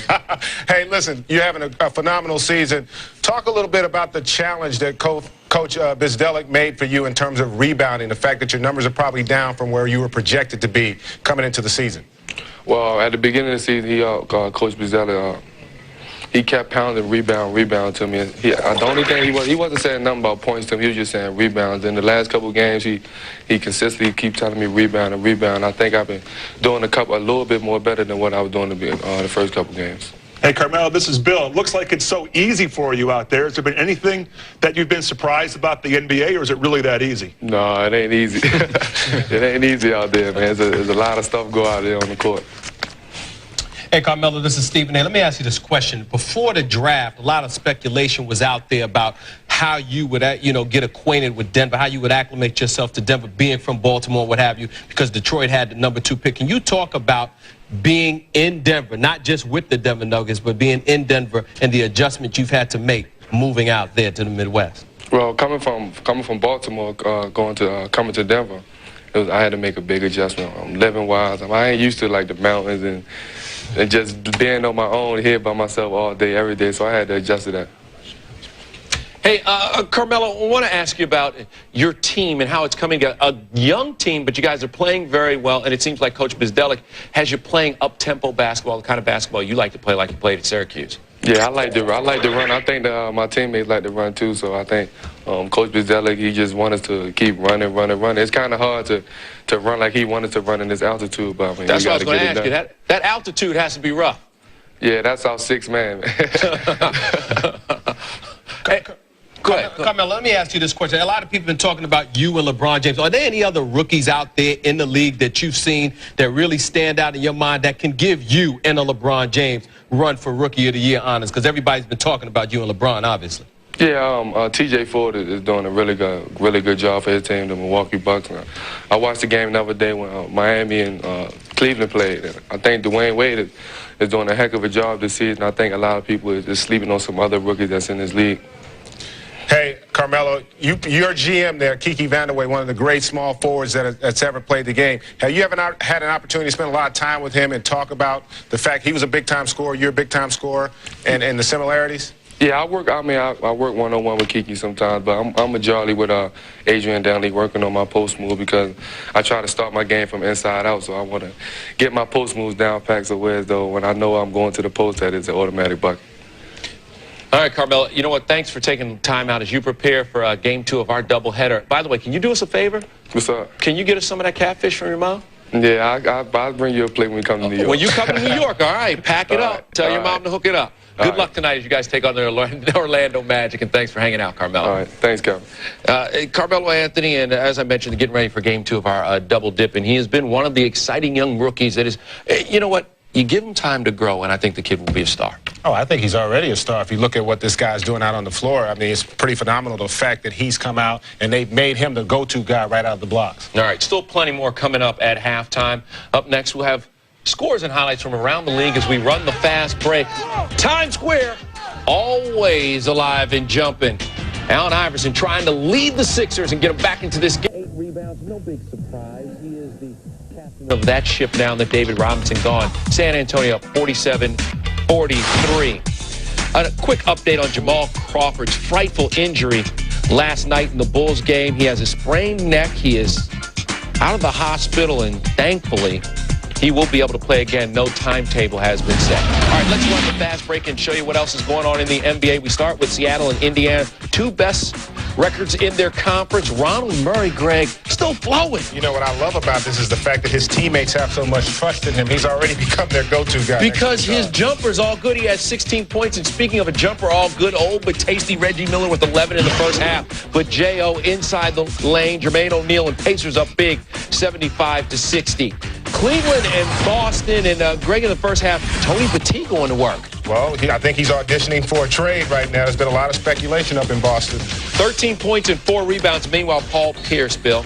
Oh, Pierce has even more freedom now that Walker is gone. He has to be their main gun for them to win. Speaking of main guns, this is the guy Cleveland needs a contribution from. Zadrunas Ilgauskas, 17-7, but more. Pierce, the bucket there, and right now Celtics up 77-68. Knicks and will Antonio McDyess ever play, Steve? I have no idea. I mean, really, I'm just disgusted because, Lord, they need him. Boy, do they need him. Well, when H2O was hitting the jumper, everything's all good. Allen Houston early with the three-pointer, but Bill, Kenyon Martin going to work inside. Well, New Jersey's really missed his defense, and more importantly, they missed his offense. They really have struggled to score with him gone. 17 points and 8 rebounds for K. Martin. When the jumper's clicking, it's a magical night. Did he mean to go off the glass with that? I think so. He's shooting 44%. Hey, he's shooting 44% from the field. He's shooting a hell of a lot better than Jason Kidd and Kerry Kittle. Utah and Minnesota. KG, the baseline reverse. But how about Carlos Arroyo, Greg? I tell you, he stepped right in and replaced John Stockton as if he was never there. This is true. I've been hearing that. You've been hearing that. But okay, I have been hearing that. What have you been seeing, Steven? I am quite shocked by the way Jazz up big as Arroyo leads the way. Washington and Miami. And how about Jarvis Hayes, Bill? Jarvis Hayes. Watch this. Ooh, easy transition dunk. Easy. He might be. Meanwhile, Dwayne Wade pushing it. Udonis Haslem, the noise, the oops upside your head. Wade 5 points and 4 assists. And back to Jarvis Hayes. You can't get away from him, can you? He's got the flavor, quite frankly. LeBron, that's right, LeBron, Carmelo. And you see how people that can shoot are so valuable. Oh, but don't forget about L.O. The little crossover in the lane. That's New York. With the kiss. That wasn't a kiss. He laid it straight in. Stop trying to steal a rap. Heat up in that one, and maybe they get their second one. Win. Phoenix and the Rockets and Jeff Van Gundy looking like Jeff Van Gundy. Watch Joe Johnson staying active here, Bill. Yeah, he's really been active on the boards, and Yao went right by Yao right there. But Yao will get him back later. Oh, Yao would get him back, Bill. Right here, Yao gets him back. Great interior passing for the dunk. He is 7'5". Yeah, well, he's a big boy, but the Suns lead this one by a point. The Suns trying to pull their world together. Speaking of pulling their world together, all the Sixers need to cure any of their ills is that guy right there, Allen Iverson, a warrior with 13 points. Second half on the way. The Sixers by 4. Philly goes into this game. They're starting front court out with injuries, and to win, they know they need to outwork the Spurs. And Randy Ayers, one of his timeouts in the first half, trying to get his team to do just that. And that's all you guys on the bench have to give us. It's hustle plays. I don't care about scoring. Give us a hustle play. And emotional Ayers got them to make those hustle plays. Look at Willie Green dive on it along with Aaron McKee. Look at the rookie Kyle Culver pick up the charge. And even the coach emotional, hustling out onto the court. Unfortunately, picking up a technical foul, but they've been really giving those hustle plays and giving it their all despite being shorthanded. Meanwhile, the Spurs at the other end, they also did some good things as well. Tim Duncan continues to play so brilliantly. Mike, San Antonio is arguably the most disciplined team in the league, and what we've seen from them has been adequate, but not enough to win this game. They got a 4-point lead. Iverson's only taken 13 shots, making 4. He has to get going. San Antonio, if they shoot 38% of this game, they will lose tonight. Well, San Antonio, that's what they're shooting right now. Let's go to Jim Gray. All right, Mike, thank you very much. We saw Samuel Dalembert go down real hard on his back. It was x-rayed by the 76ers doctors during the half. X-rays were negative. He has some protective padding on there. I talked to Samuel. He said it hurts. He's going to try and play here in the second half, and they're going to keep a close eye on him. Mike? Here's the injury. He's a tough kid. Got that strong. This is not an experienced guy, Samuel Dalembert. Has played very little basketball in his life. When you're up in the air in that situation, you just have to come down on top of Tim Duncan. Don't think you're going to be able to slide behind him and have a nice, comfortable land. Use Tim Duncan as the couch. Dalembert and Mark Jackson doing their best. Both getting the starts tonight. As you see Iverson shooting, the rest of the team at 50% from the field. Kenny Thomas, Glenn Robinson, and Derek Coleman. That's the starting front line for the Sixers, all out with injuries as this team continues to be banged up. Can't be hesitant up top if you're Mark Jackson. How about Jackson? Come out and guard me, Tim Duncan. If you're going to pass up those wide open opportunities that Allen Iverson gives you and creates for you, you're not going to be successful long term. Duncan seeing that double team. Bowen wide open. Can't hit the 3. Spurs were 4 of 10 from three-point range in that first half. Again, they had a lot of good looks. I'm a little surprised that Bowen is shooting the ball so poorly. He led the NBA in three-point shooting last year. And just not able to get it going on a regular basis so far this season, just at 31%. Bowen started as a defender and has turned into a much better shooter. But he's a guy, Bowen, whose career and life has really come together here in San Antonio now in his mid-30s. This is a golden opportunity coming off as the world champion to have a golden summer. Iverson can't get the roll. Duncan, the rebound. That last foul was on Disturbance. That was his second. Duncan, good ball handling, draws the foul, and he'll shoot. As Dalembert hits him on the arm. And Duncan's ball handling has been something to behold. Talking to Greg Popovich before the game, he says even during any kind of drills, he always has a ball in his hand. And it's an area that he's really improved on. Even if they're running drills, he's got the ball trying to use it. He does it dribbling while other guys will do it running. As we go around the league, no one has a more organized, disciplined, and efficient practice than Greg Popovich. It was pretty impressive the other day. And you see so many teams waste time, waste energy, standing around, doing mindless, pointless things that don't have anything to do with playing the game of basketball. Krzyzewski is a master at it. Roy Williams at the collegiate level, Lute Olson, and now, Greg Popovich, just a master. Randy Ayers complimented Popovich today. He said, you know what, his players know what their roles are. He really does a good job of having each player know exactly what's expected of him. Jackson gets inside, left-handed. And Disturbance the rebound. How about the fact that they've won 2 of the last 5 championships and are always under the salary cap?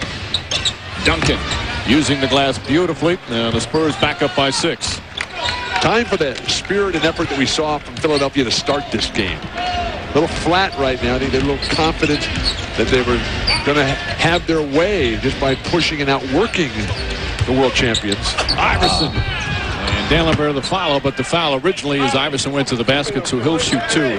They've switched. Bowen is starting on Iverson here to start the 3rd. Parker began the game on him.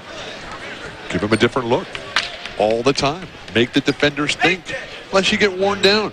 Tony told Jim Gray at the half that his ankle was bothering him a little bit. Guarding Allen Iverson is not something that's easy, that you just walk out in your 3rd game and you say, okay, I'm going to put the clamps on him. Yeah, remember Parker with the sprained ankle missed the first 7 games, but his ankle looks fine the way he's played both Wednesday night and tonight. But the rhythm is not there. We've seen that in multiple travel violations. His outside shot is not as good. Iverson 1 of 2. Disturbance, by the way, picking up his 3rd foul. Ginobili, good entry pass. Duncan, double team. Well, that's good defense from Dalembert. Just kept his hands straight up, didn't move. Now that's got to be double dribble.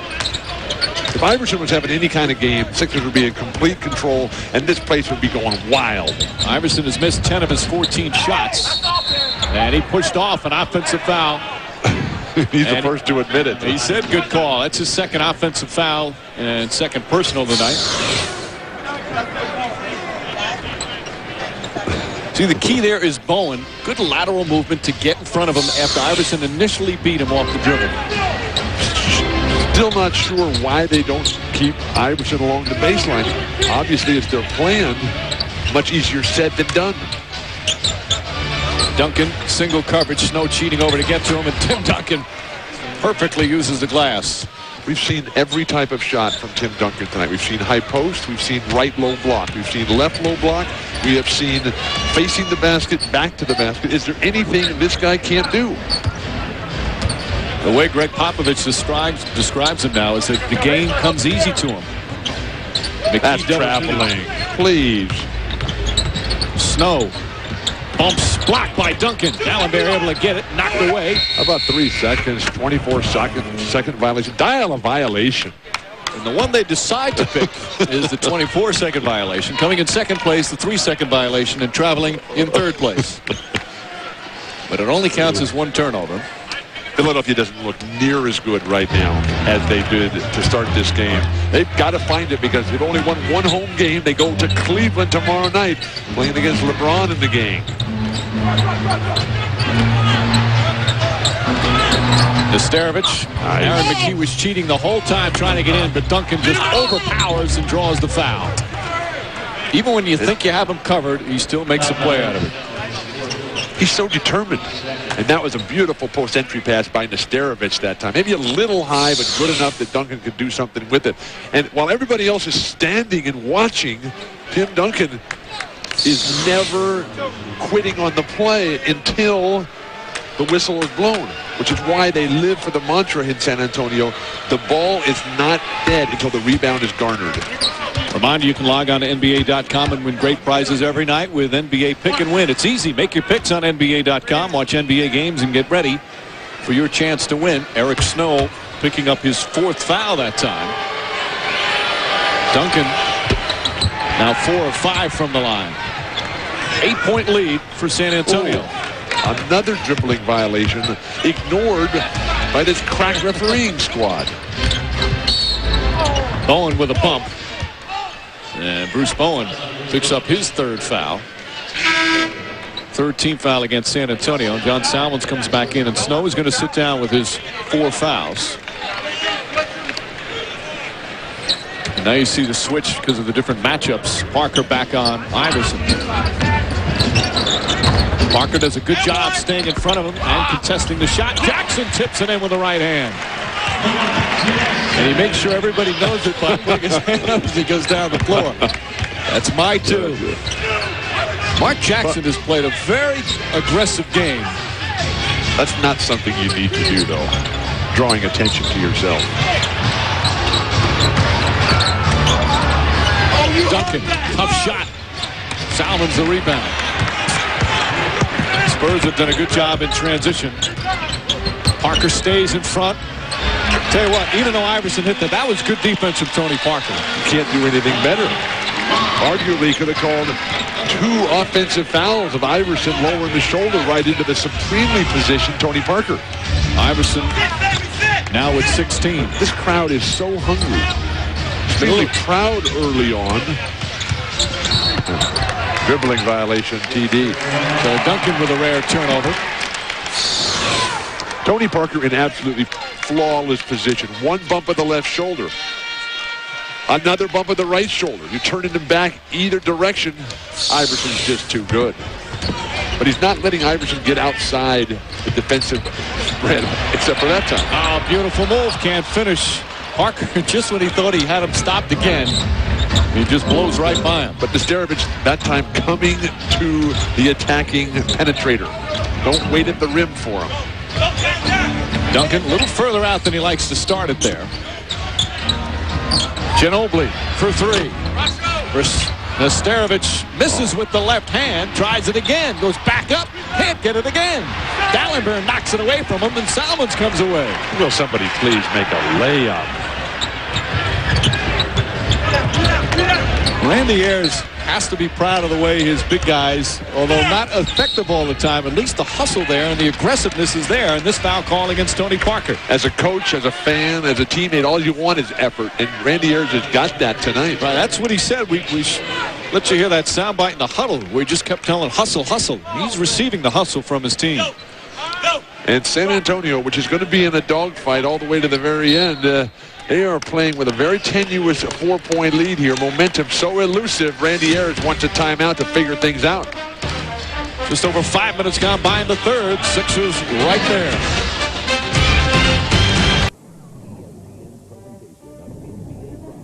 Brought to you by Walmart. Always low prices, always. And Kia Motors. Kia, make every mile count.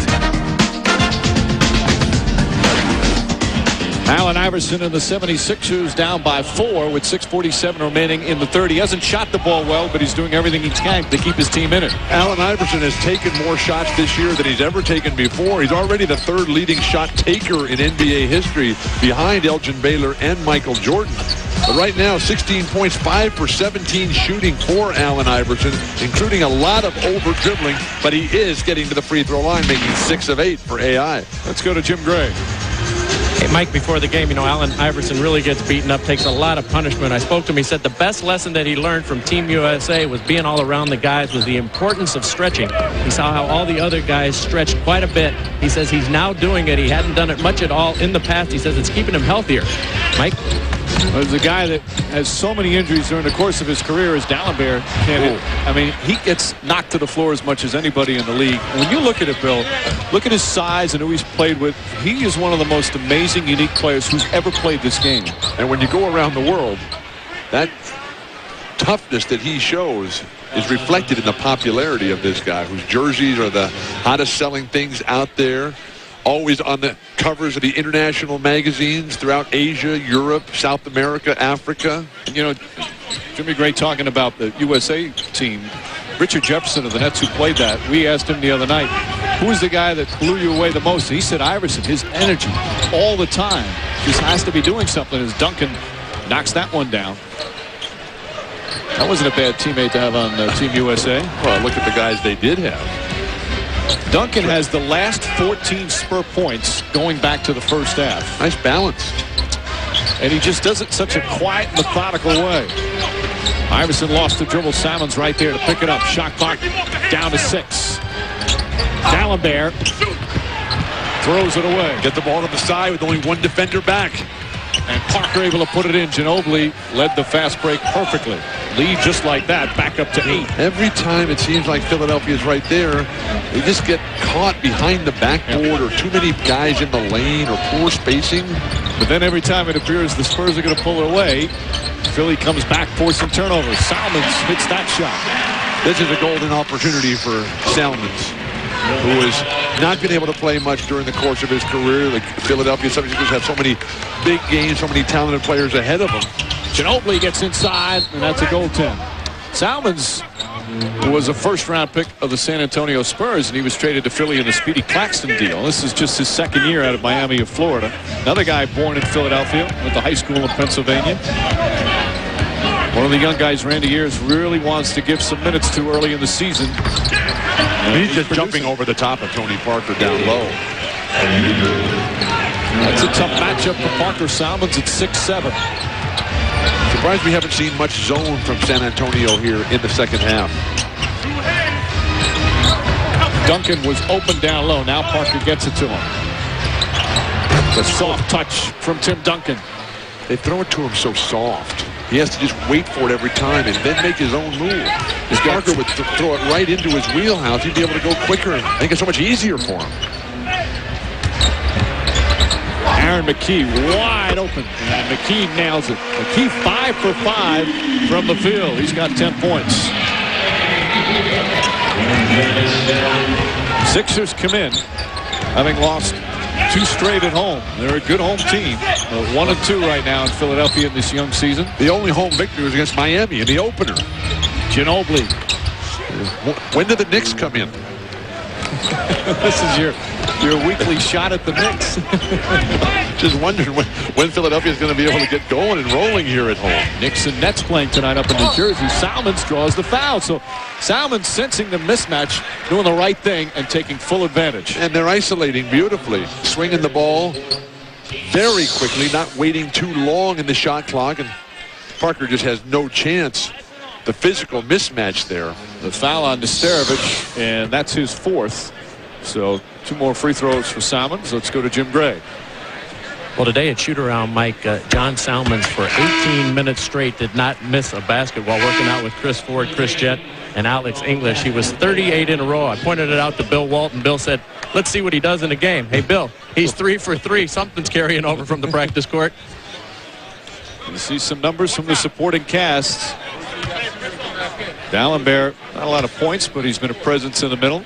Salmons, meanwhile, he was at college when he played at University of Miami down in Florida. He played every position but center. Very versatile guy. They've tried him a bit here at point guard as well, but that's not really his best spot. And Greg Popovich wants to call a timeout. Several times the Spurs have looked like they're going to pull away, although their largest lead is only 9. Right now, 6-point advantage. 3:43 remaining. Third quarter from Philadelphia. Another great Saturday night of college football happening tomorrow on ESPN and ESPN2. First at 7 p.m. Eastern on ESPN2. Heisman candidate Larry Fitzgerald and the Pittsburgh Panthers head to West Virginia to face the Mountaineers in the Backyard Brawl. On ESPN at 7:45, third-ranked LSU trying to stay in the national title chase. They visit Alabama. The game also available in high definition. College football on ESPN. Every game must win. Tim Duncan with another superb performance for the San Antonio Spurs on the road. Although they can't pull away from the 76ers. One thing about Duncan, he's durable. He's only missed, coming into the season, 9 games in his first 6 years. Now, he missed 3 with the sprained ankle, but with all the pounding that he takes, very durable player. Spurs have suddenly found the range. They've hit their last 6 shots from the field. But the execution out of the timeout, a thing of beauty for San Antonio. So poised, so confident, so patient. And this is what Greg Popovich wants. He wants Duncan bringing that ball up the court. Take some of the pressure off Parker, Bo, and Ginobili, who can race it out there. Oh, catch the ball, Malik. Couldn't handle it. Ginobili inside, hard off the glass, and D'Alembert throws it out. Willie Green back in the game with the ball for Philly. Salmons, nice move. Well, John Salmons exploding on offense here in this third quarter. Well, after the report that we had from Jim Gray, we may need to put John Salmons on the All-Star ballot. Salmons 8 of his 11 in the period. Owen, Malik Rose, tough rebound, and he draws the foul. Yeah. Duncan holds his left foot and limps to the Spurs bench. That's the ankle that he sprained in the game 10 days ago at Memphis. He's off to a big night in the first quarter, rolled into the lane for a little turnaround, and he just came down in a heap.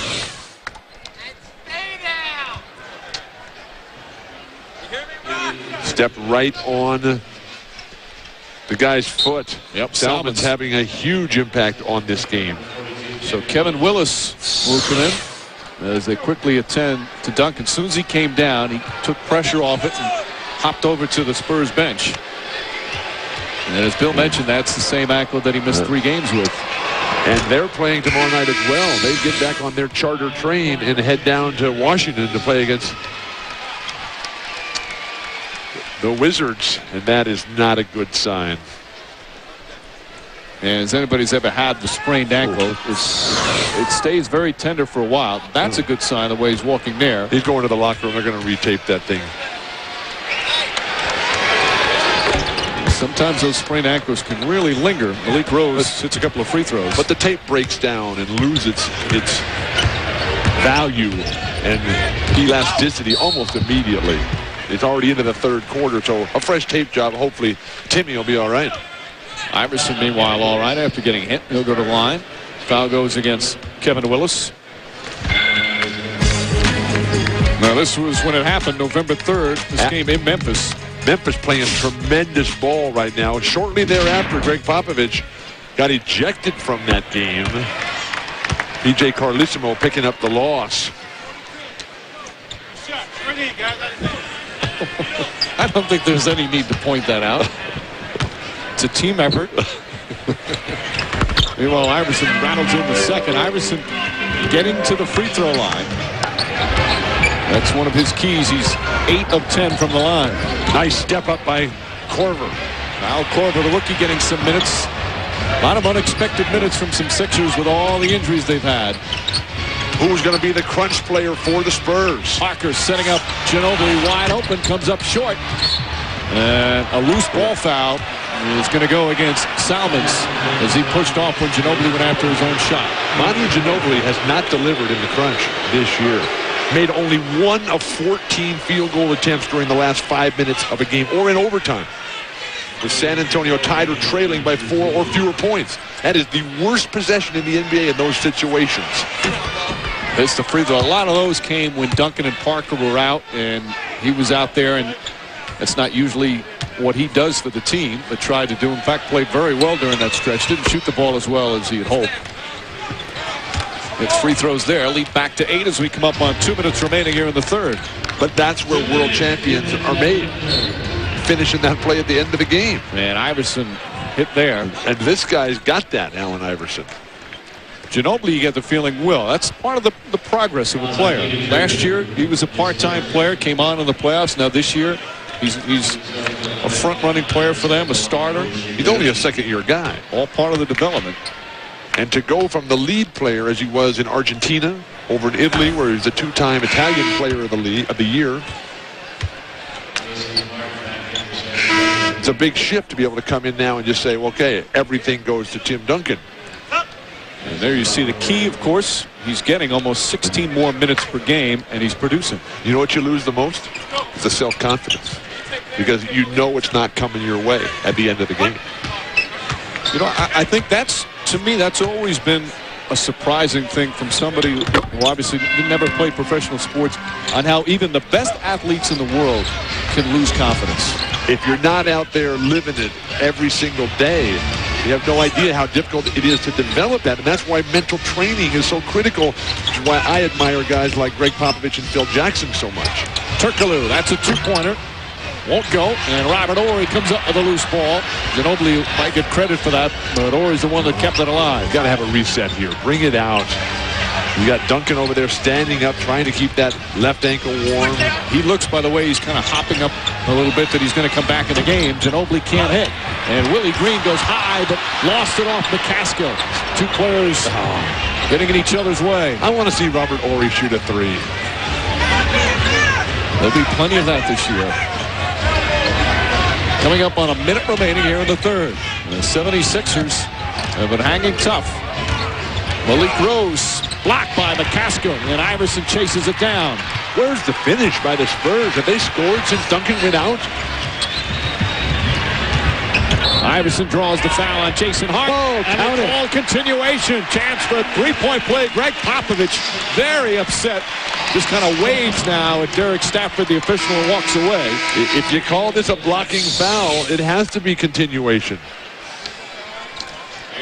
And I would call that an offensive foul. Jason Hart appeared to have fabulous position. He's backing up. Now he's using his hands. You can't put your hands up like that. If he one hand on him? No, not when a guy's driving. You can't put your hand on his arms like that. You see Duncan going back to the locker room.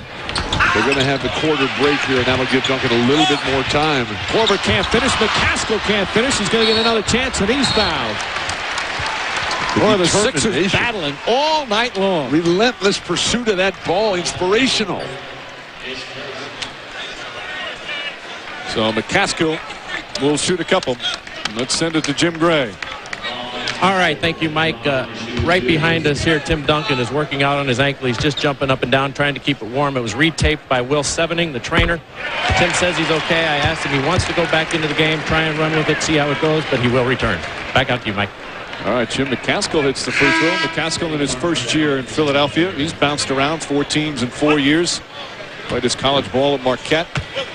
Is there anybody more patient with his players than Greg Popovich, who will never put a guy out there unless he knows for sure the guy's got it? This is a long-term deal. Always makes the players sit out an extra couple of games. Players usually begging him to come on, let me return, and they'll make him sit out an extra one. Ginobili drives at McKee, and it's hit hard. McCaskill with a good hard foul, and Ginobili will shoot 2. We've seen the emerging stars this year like Manu Ginobili, like Flip Murray, and the better you get, the more times you keep delivering, the harder they hit you and knock you down. And that's what's so impressive about Ginobili and Flip Murray, in that even though they're getting hammered time and time again, they keep coming back, inspired by guys like Allen Iverson. So Ginobili with the free throw. Spurs back up by 5. Half minute remaining in this third quarter. Iverson again not shooting well, but his supporting cast have certainly helped him. Anybody can come in and do it one game. Anybody can come in and do it for a couple weeks. But to come and keep playing every single day when the whole defense, the whole preparation is stacked against you, those are the real players. About a 5-second difference between the shot and game clock as we wind down the third. There's a three. Knocks it down. The rookie again. Kyle Korver giving some good minutes to Randy Ayers, and it's a three-point game. And now Willie Green putting some defensive pressure on Jason Hart. Robert Horry, he'll shoot a three. Spurs look frustrated. McCaskill couldn't hold on. Ginobili, McKee, and there's the rebound for Philly. And they'll get rewarded with an ovation from these fans. And the Sixers have the chance they wanted at the start of this game. Just trailing by 3. Allen Iverson is on an off shooting night, but his teammates really battling despite being shorthanded. 3 quarters complete. Philly has cut the lead to 3. Coming up, we'll check in the Jazz and the Timberwolves. We'll see what's going on there as Tim Duncan and the Spurs a little bit of trouble right now. Sixers coming back strong, and Duncan also turning his ankle a little bit. Left the game, went back to the locker room. We'll see if he returns when we come back. How about the Utah Jazz? They roll into Minnesota and build a 21-point lead on the Timberwolves. Oh, but don't sleep. KG didn't. He has 19 and 12, and the T-Wolves have battled back into this game. Remember, only Sacramento had a better home record last year. Meanwhile, the Pacers put it on the Sonics, 101-78. Ronald Murray fails to score 20 points. How about Jeff Foster, 19 and 12? Jeff Foster, I didn't stutter, Jeff Foster. We're getting ready for Tracy McGrady and the Orlando Magic. I have no idea what he said, but just remember this, Tracy. 10 teams in NBA history have qualified for the playoffs after starting 1-7. Guys? All right, Kevin, as we begin the fourth quarter here, the Spurs lead's been cut to 3. And the question is about Tim Duncan. Missed 3 games earlier this season with the sprained left ankle. And this happened near the tail end of the third quarter. You see that left ankle. Moving down the lane, a lot of times you want to keep your hands out in front of you to sort of feel where the players are so that you don't get too close to them. He went back to the locker room and been kind of walking around. You can see he's going to come on. The team went on a 9-4 run. Philly, that is. Sixers getting back in the game, slicing 5 points off the lead when Duncan left. Well, let's go to Jim Gray. Mike, well, since he was injured a few games ago, he has been taking some electronic stimulation and some treatment. Not a lot, but some. According to Will Sevening, he just has a very high tolerance for pain. He feels right now, he told me, that he would like to just stay out there and keep it warm, that if he stops playing, it'll stiffen up and bother him a lot more, so he wants to continue to play, therefore trying to avoid the pain. Mike? All right, Jim. The proprioception that you need as a basketball player is so limited as you have a sprained ankle there. That sense of feeling where the floor is. Parker rushed that shot. Aaron McKee goes right at Duncan. Oh, what a shot from Aaron McKee. And the Sixers within 1. McKee 6 for 6 from the field. Yeah, Kyle Korver has had a huge impact on this game. Those 2 perimeter jumpers are trying to take advantage of him on the defensive end. Malik Rose looking to post him up. Korver does a good job. Turkoglu's fading away. McCaskill the rebound. And here come the Sixers. McKee, nice crossover move. And Philly has their first lead of the second half. What a performance from Aaron McKee. Greg Popovich is going to sit it out for right now. Have strong movement away from the ball as Malik Rose earns a hard foul from Kyle Korver. Aaron McKee doing everything that he possibly can. He has the strength, the durability, the explosiveness, and the power to compact game that Greg Popovich is desperately searching from Hedo Turkoglu. That's a nice crossover move. Good entry pass from Turkoglu, and Korver with another quick foul. Kyle Korver, a second-round pick, getting some big minutes. Korver now with 4 personals. He got 4 fouls in 8 minutes. Over the top pass. Amal McCaskill not getting the job done, and quickly Aaron McKee went right in there and gave some defensive advice to McCaskill. Duncan, 4 of 6 now from the line tonight. For the season, the number's only 66% from the line. If there's one weakness that Tim Duncan has, is that he has stretches where he struggles at the free throw line. Tie game with just over a minute gone by here in the fourth, along with Bill Walton, Jim Gray, Mike Green on hand from Philadelphia. Korver. Oh. Bowen tracks it down. This guy Korver's looking very solid. He's certainly not looking tentative. Maybe a little trimming of the bangs might help. Parker. Air ball from Parker. McCaskill, who's getting some important minutes, gets the rebound. McKee likes the matchup against Tony Parker. Here comes the help. Nice. Willie Green for 3. And Turkoglu stepped out of bounds. Philly ball. This Philly crowd believes. They are quicker to the ball right now.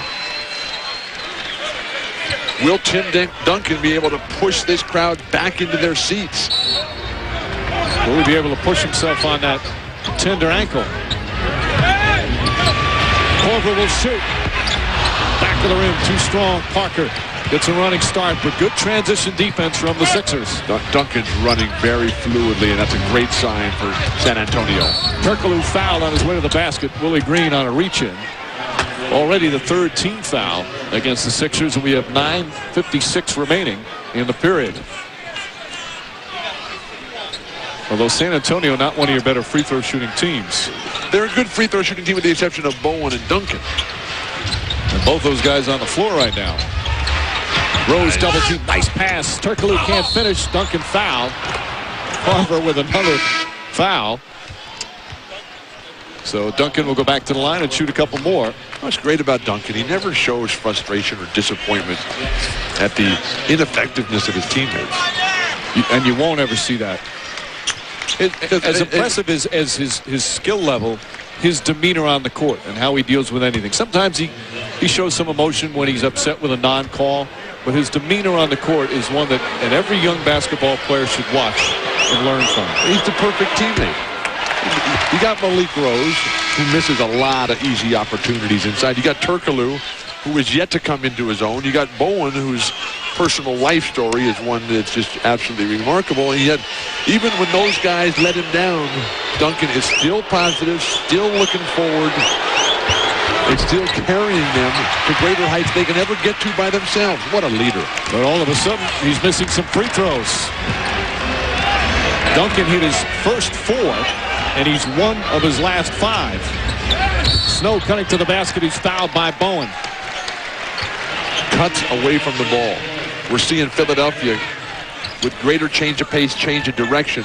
San Antonio, on the other hand, are just walking through casually, thinking that Tim Duncan's going to bail them out once again. Not a good way to play on the road. First team foul against the Spurs. For Bowen, it was his 4th.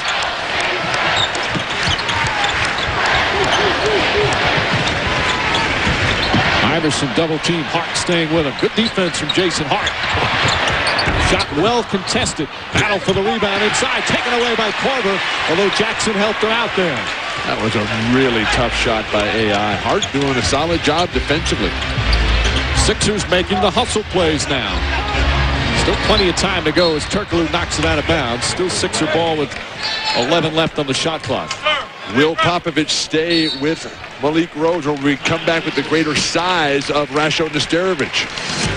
Greg Popovich trying to win his 2nd straight on the road. This team in a battle in Philly. All tied at 73. Almost 3 minutes gone by here in the 4th. Another game tonight. The Wizards and the Heat. We'll check in on that when we return after this timeout. I love to say that bad teams find a way to lose. Up 2 points with 8 seconds to play. The Miami Heat looking for a win at home, and they can't because they give a layup to Larry Hughes. one last chance to win the game. Eddie Jones, the three. No Strange. We're in overtime now, and the Heat lead by 1 point, 100-99. Hey, look who's back in Denver. Juwan Howard, now a member of the Magic, getting ready to take on the Denver Nuggets. That's our second game, the Magic and the Nuggets, and that's coming up. Back to Philly. All right, Kevin, Tim Duncan and the Spurs in a real battle. It's tied at 73. Still early in the fourth. It's been a rough night for a tough player. But what does it mean? What does it take to be the MVP of this league? The two-time reigning MVP has done it all. Up and under moves, the toughness, battling through the blood on the elbow. Battling through the rolled left ankle, which has been playing on, that's been turned for a while now. Delivering consistently, getting hammered, getting hacked time and time again. Never a complaint, never a snarl, never a frown. In addition to the 27 points, has 13 rebounds, 4 assists. When I said tough night, tough just from the physical standpoint, he's played extremely well again. Shot clock down to 6. Korver, the rookie, getting some crunch time minutes. Shot clock at 2. Iverson flips it up. Oh, and it goes in. Another circus shot from Allen Iverson. And the Sixers up 2. How does he do that? Spurs, meanwhile, have missed their last 13 shots from the field. Hesitation on the perimeter. Rose trying to post up Eric Snow. Oh, fans begging for a traveling violation. Excellent defense in this sequence. And Jackson the rebound. But that's just superb all-around team defense. Making Malik Rose take a 20-footer. Iverson draws the foul and count it. Allen Iverson with a chance for a three-point play. Iverson just taking things into his own hand right now. The largest lead of the night for Philadelphia. Down the lane, one side to the other. Nothing that even the great Tim Duncan can do about it. Jason Hart, how long before Popovich comes back with Tony Parker? This guy, Kyle Korver, has made a solid contribution here. And not all of it in statistics. His spacing, his dribble handoffs, his level of confidence in his own game, plus they got to guard him because he can knock down wide open shots. He's got a great pure stroke. Iverson hits the free throw. Iverson started, he was 1 for 7, but he's 7 of his last 14, and this, as you mentioned, the largest lead of the game for Philly. Philadelphia's playing with 4 little tiny guards and Mark Jackson, the guy that couldn't even play for Golden State. And they're winning against the world champions. That's hard. Parker. The Spurs still can't get it to go. Who wants to shoot for San Antonio? Ginobili finally breaks the drought, and that cuts it back to a 3-point Sixer lead. Still plenty of time, over 7.5 minutes. I mean, eternity out there, but Philadelphia has to keep running. They're not going to be able to be successful against this dug-in set defense. Offensive foul, Korver. And Korver has fouled out of the game in just 11 minutes of play. 6 points, 3 rebounds, but 6 fouls. That's shocking. Stepping up, just nailing Manu Ginobili. On that situation, the key there is you got to give the defensive player a chance to stop or change direction, and Ginobili did not have that chance. But as a screener, you just have to screen a spot and let your teammate utilize your stationary screen. Dallenberg comes in, so they go with more size. Duncan. Tim Duncan looks back at the official Jim Clark as if to say where the call was, but he gets the 2 points. Mark Jackson is following Randy Ayers' punting defensive scheme beautifully, except he's taken the eye off the ball when the over-the-top pass comes.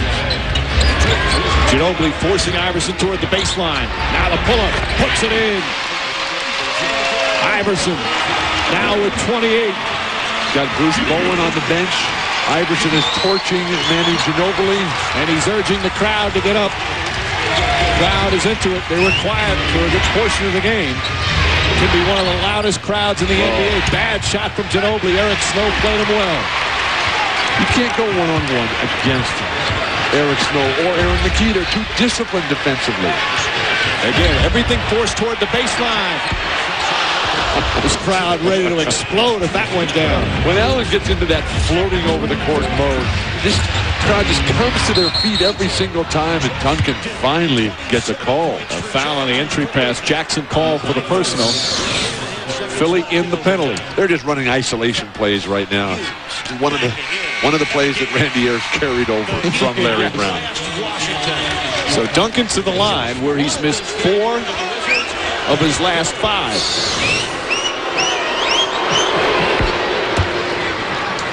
That one not a problem.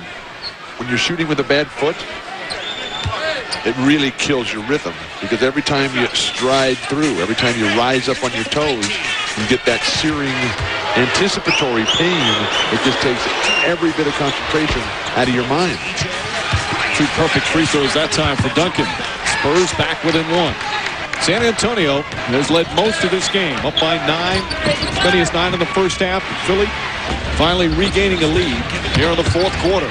A slow, steady climb back into it. Can't reach against Iverson. Jackson has his jumper working. He's in double figures now. 12 points, 8 rebounds for Mark Jackson. The role players really helping out Allen Iverson. Now they're in trouble here, up against the shot clock. Good help defense from Eric Snow. Parker would have had a layup, but Snow came over. Duncan. Not really the shot they want him to take as Dallenberg gets the rebound. This team at Philadelphia is playing with so much heart right now. It goes off of Ginobili. No, Iverson kicked it. He knows it too. He felt he was fouled. Talking with Derek Collins. You're always going to make that argument, Paul. But Iverson and the Sixers with a terrific 4th quarter. 5.5 to play here in Philly. They lead by 3.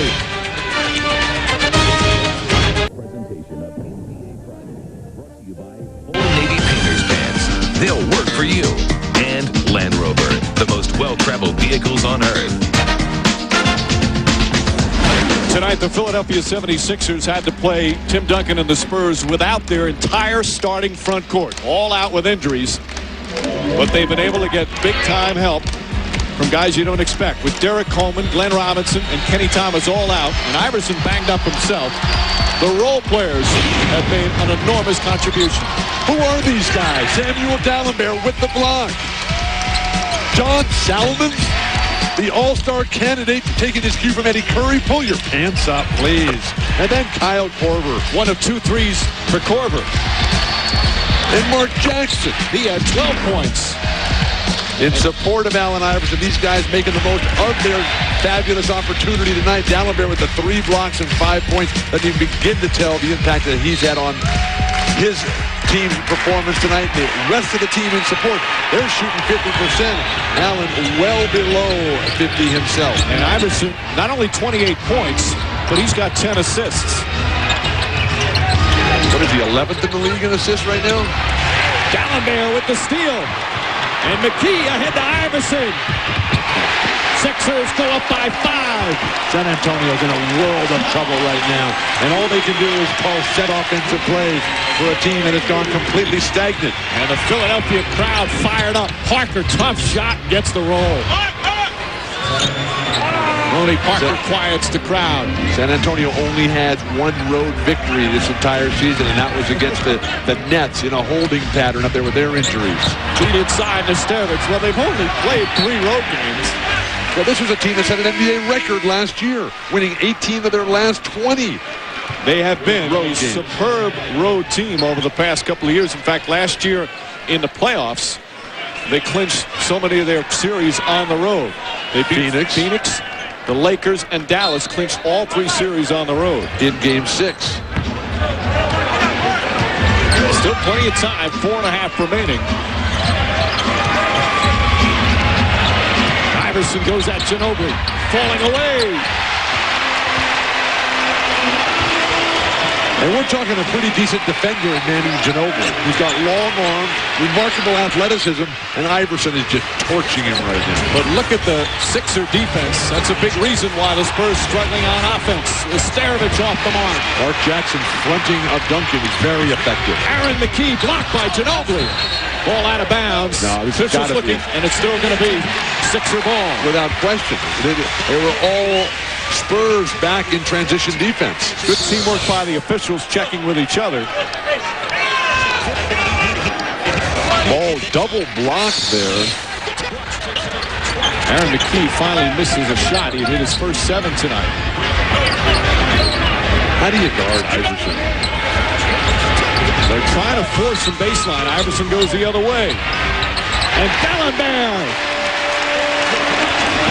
Another assist for Iverson and the largest lead of the game for the 76ers. Timeout Spurs.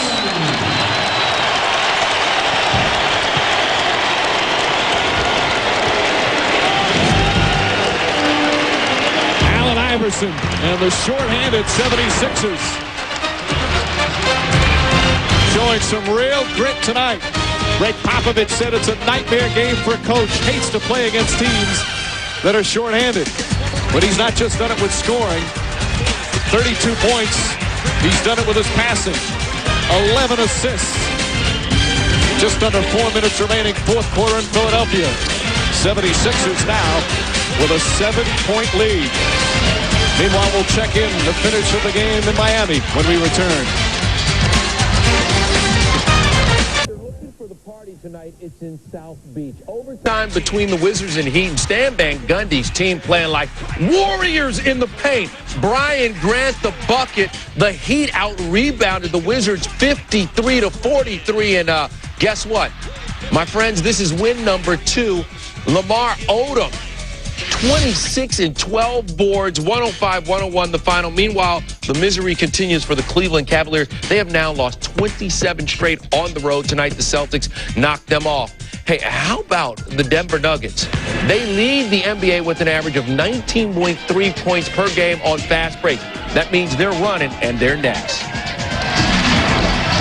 All right, Kevin, they're playing the theme for Rocky here in Philadelphia, where the Sixers now with a 7-point lead over the San Antonio Spurs. Not everybody thinks it's exciting. Quick entry to Duncan, and that's a goaltend. Good call. Dallenberg got it on the way down. Samuel Dallenberg, who has got the quick hops that you look for in a promising young big man. A little bit greater angle of coming out toward the free throw line. Don't ever wait as a shot blocker. I don't know. That's a good block, I think. I think it's just a little bit too late coming down. You love the refs, don't you? I admire their work. Iverson, that's a 2. And Ginobili the rebound. Iverson is down. Got to take advantage of it in transition. The rest of the Sixers will get back in a hurry.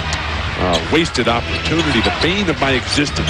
Look at Duncan's got 2 defenders around him all the time. Ginobili puts up a 3, knocks it down. Manu Ginobili makes it a 2-point game. Well, just like that, 5 quick points for San Antonio. Still plenty of time, over 3 minutes remaining. And now they've got Bowen, who's got more size and strength to try to deny Iverson. Snow nearly struggled with the dribble and puts it in. Eric Snow has hit a lot of clutch shots in the fourth quarter over the last several years. Snow and Aaron McKee, both healthy, both physically strong for the first time in years. Spent a lot of time in the offseason developing physical conditioning. Parker, and they won't count it. No continuation. Reason the Spurs upset is because there was a continuation earlier on Iverson they said was good. Penetration by Allen Iverson. Everybody collapsing on him. He's the hot hand. Why not? Then the closeout, pretty darn decent by Tony Parker there, but Eric Snow is just too good on that shot. Meanwhile, Snow picked up his 5th foul down the other end. 76ers has been in the penalty for a long time. Parker will go to the line for the first time tonight. 14 points, 6 assists for Tony Parker. And another missed free throw for the Spurs as we go to Jim Gray. During that last timeout, Mike, Randy Ayers told his team you can't give up the threes. And then Ginobili comes down and gets a 3-point shot. Also wants him to drop back and help Mark Jackson on Tim Duncan. That's the strategy. But you can't have both. And that's why they have a shooter as the post-entry man. Meanwhile, Duncan called for the foul there as more missed free throws. They dump it in. They slash the guy along the baseline, and the rotation is just too late, too slow. Pick your poison. Again, only the third team foul for the Spurs, so Philly will inbound. Duncan picks up his third personal. The play that's really open because Philadelphia's big men, particularly Mark Jackson, is fronting Tim Duncan. Flash Nesterovic to the high post and then throw it over the top to Duncan, who will have easy position. Snow, McKee, Mark Jackson, Samuel Dellenbart, and Allen Iverson on the floor right now for the Sixers. McKee's got his hands full. Jackson wants to get it to McKee. Bad pass. McKee able to save it, however. And right back into Allen Iverson's hands. Hard drive to Jackson. Not a good pass. Here's Parker down the other end. Snow with the 5 fouls. Has to back away. And just like that, Spurs back within 2 again. Everybody's so bunched in and so close underneath. Randy Ayers. Things slipping away as the world champions coming back. A timeout for strategy. So Randy Ayers will talk it over with his team. With 2:03 remaining in the fourth. Philly stormed back, went up by as many as 7. When we come back, they'll have a 2-point lead and the basketball. He's all rookies in scoring. His secret, his mama. Catfish, he had some before the game. We'll see Carmelo and the Nuggets take on the Magic. That's coming up next. But let's get back to Philly for the finish, guys. All right, Kevin Carmelo Anthony, one of the great young players. Some of the young players doing a good job for Philly. Though the veteran Allen Iverson leading the way. Floor balance as Allen Iverson penetrates the hoop. Everybody collapses right there, but where is the rotation defensively here? Because Tony Parker is going to go there. Ginobili will get the ball and streak out, and you've got fast break opportunities. Always one of the difficulties of playing with Allen Iverson because you don't know what kind of shot he's going to take. Sixers will inbound with 19 on the shot clock. You see San Antonio 2 full timeouts in the 20. Sixers have 1 of each. Spurs still with a foul to give. Sixers been in the penalty. Bowen gets up. Iverson drives by him, finding Jackson. Jackson won't go but a foul. Bruce Bowen came out to contest the shot and hit him on the arm. So Bowen now with 5 fouls. And Mark Jackson will go to the line and shoot a couple. Jackson's played a good game. 12 points and 8 rebounds. Reminder tonight on ESPN coming up in Denver. The Magic and the Nuggets. That's coming up next. Saturday on NBA TV. The Sixers in Cleveland against the Cavs, 7:30 p.m. The next Thursday on TNT, San Antonio and Dallas, 7:30 p.m. And the Phoenix Suns hosting the Orlando Magic. A 5-game road trip for the Magic starting tonight in Denver. Critical time as the media starting to question Doc Rivers.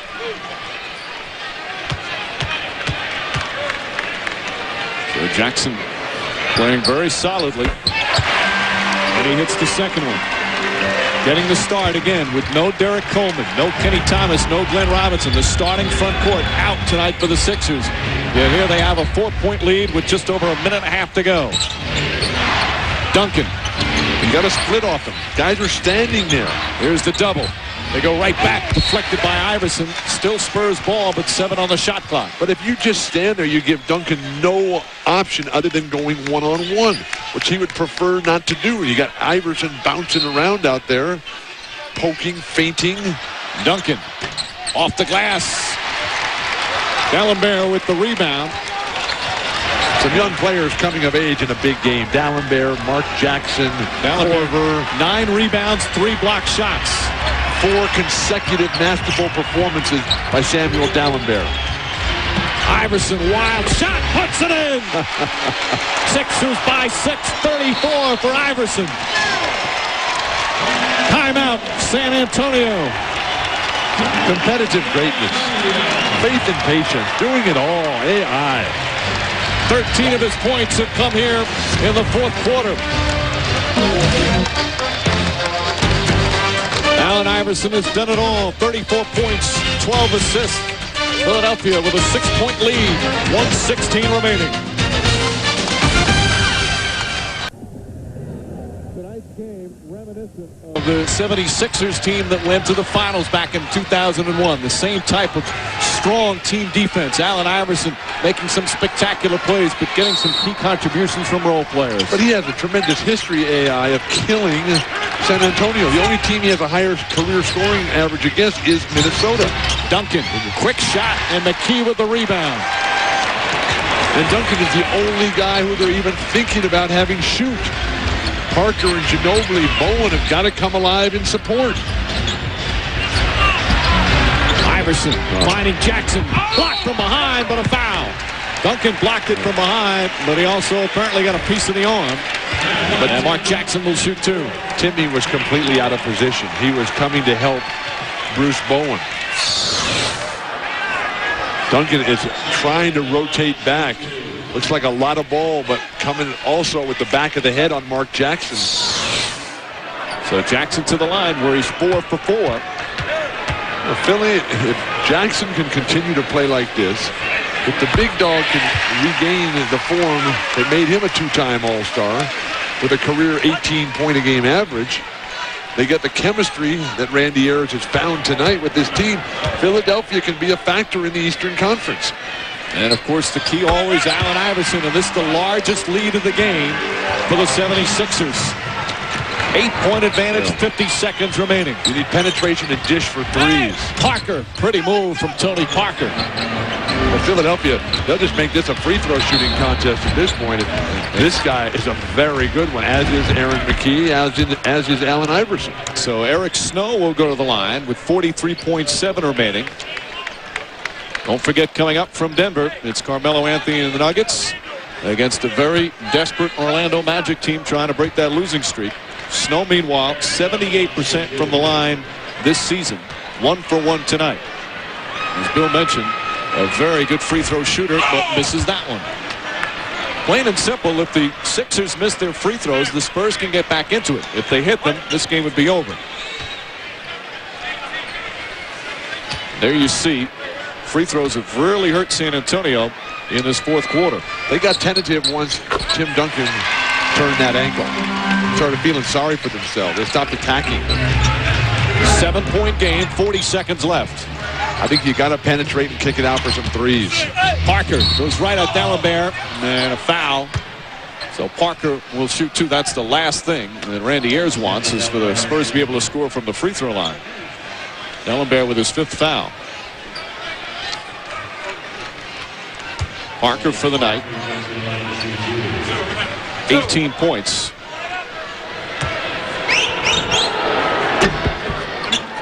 So now what does Randy Ayers do with these newfound talented players on the front line? Well, now he knows he has depth. Right. It's a good problem to have, but you know that Derek Coleman's going to be back out there soon. The big dog is going to be a force. Another missed free throw and a quick foul. Smart foul on D'Alembert. So he'll go shoot free throws. 34.7 seconds remaining. We'll see Glenn Robinson. We'll see how quick they get better. The defense for Philadelphia, certainly a big part of that, but also the turned ankle. But the Philly defense has been so key. This year, they have not played defense like Sixers teams in the past. The opponent's field goal percentage coming into tonight, D'Alembert way off, was 46%. Meanwhile, tonight, the Spurs shooting just 36%. It's the old 76er defense that we've seen over the past several years. But that 76er team from a couple years ago, the finals participants, had Dikembe Mutombo with the back line. I'm not quite ready to put Samuel D'Alembert in that category. D'Alembert misses badly on the 2 free throws, so the lead is still 6 and still time remaining. But Samuel does have the live legs of someone who's only 22 years old and has never really played much basketball. He also told us for a while he became obsessed with weightlifting because he knew he had to get stronger. But he said, you know what, my advantage is my quickness, so I have to work on my skills.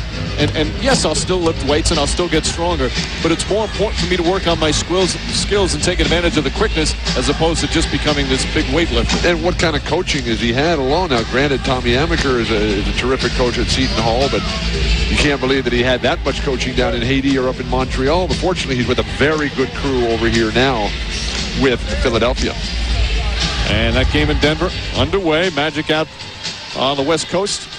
And as soon as we're done here, as the Magic lead by 6, we're going to send you right to Denver and catch up on Carmelo Anthony and the Nuggets against Tracy McGrady and the Orlando Magic. Manu Ginobili and the Spurs led by a good part of this game, up by as many as 9. But Allen Iverson and the Sixers came back, as we said at the top. Greg Popovich says this is a nightmare for a coach, this type of game. How often do you see a team that's shorthanded, missing so many key players, find something and able to offset what sometimes is a lackadaisical attitude. I'm not saying the Spurs were that, but you tend to lose your edge sometimes if you play against a team that is without so many of their key players. This is a game that's all about emotions. Everybody can run, everybody can jump. Who's got a bigger heart than Allen Iverson? And while San Antonio keeps going in to try these layups, they're only trading baskets. Jim Gray said, Randy Ayers, our strategy is to defend the three, and Philadelphia has done that superbly. You scored 28 points in the fourth quarter against San Antonio. Yeah. You're playing good basketball. And they've got them in transition. There's been wide open opportunities as Aaron McKee and Iverson and Snow have pushed the ball, and the fierce combativeness of Mark Jackson. They've taken Dallenberg out, obviously very concerned about his free throw liabilities.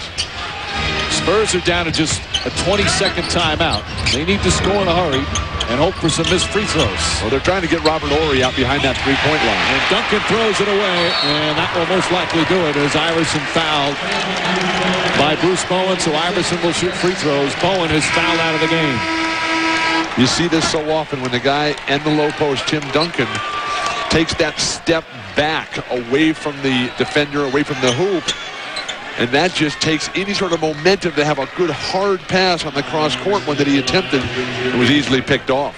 Iverson in the fourth quarter, 6 of 9 from the field, 13 points and 4 assists in the fourth quarter. How many steals on the night for Allen Iverson? He's had a bunch of games already this year where he's had 5+ steals per game. He's second in the NBA in steals. He's got 3 tonight, which is just a little above his average. As he hits the free throws, and that makes it an 8-point game with 24 seconds remaining. Don't these guys know? Doesn't Greg Popovich realize that Carmelo Anthony is on television next? And that is coming up from Denver as San Antonio calls their final timeout.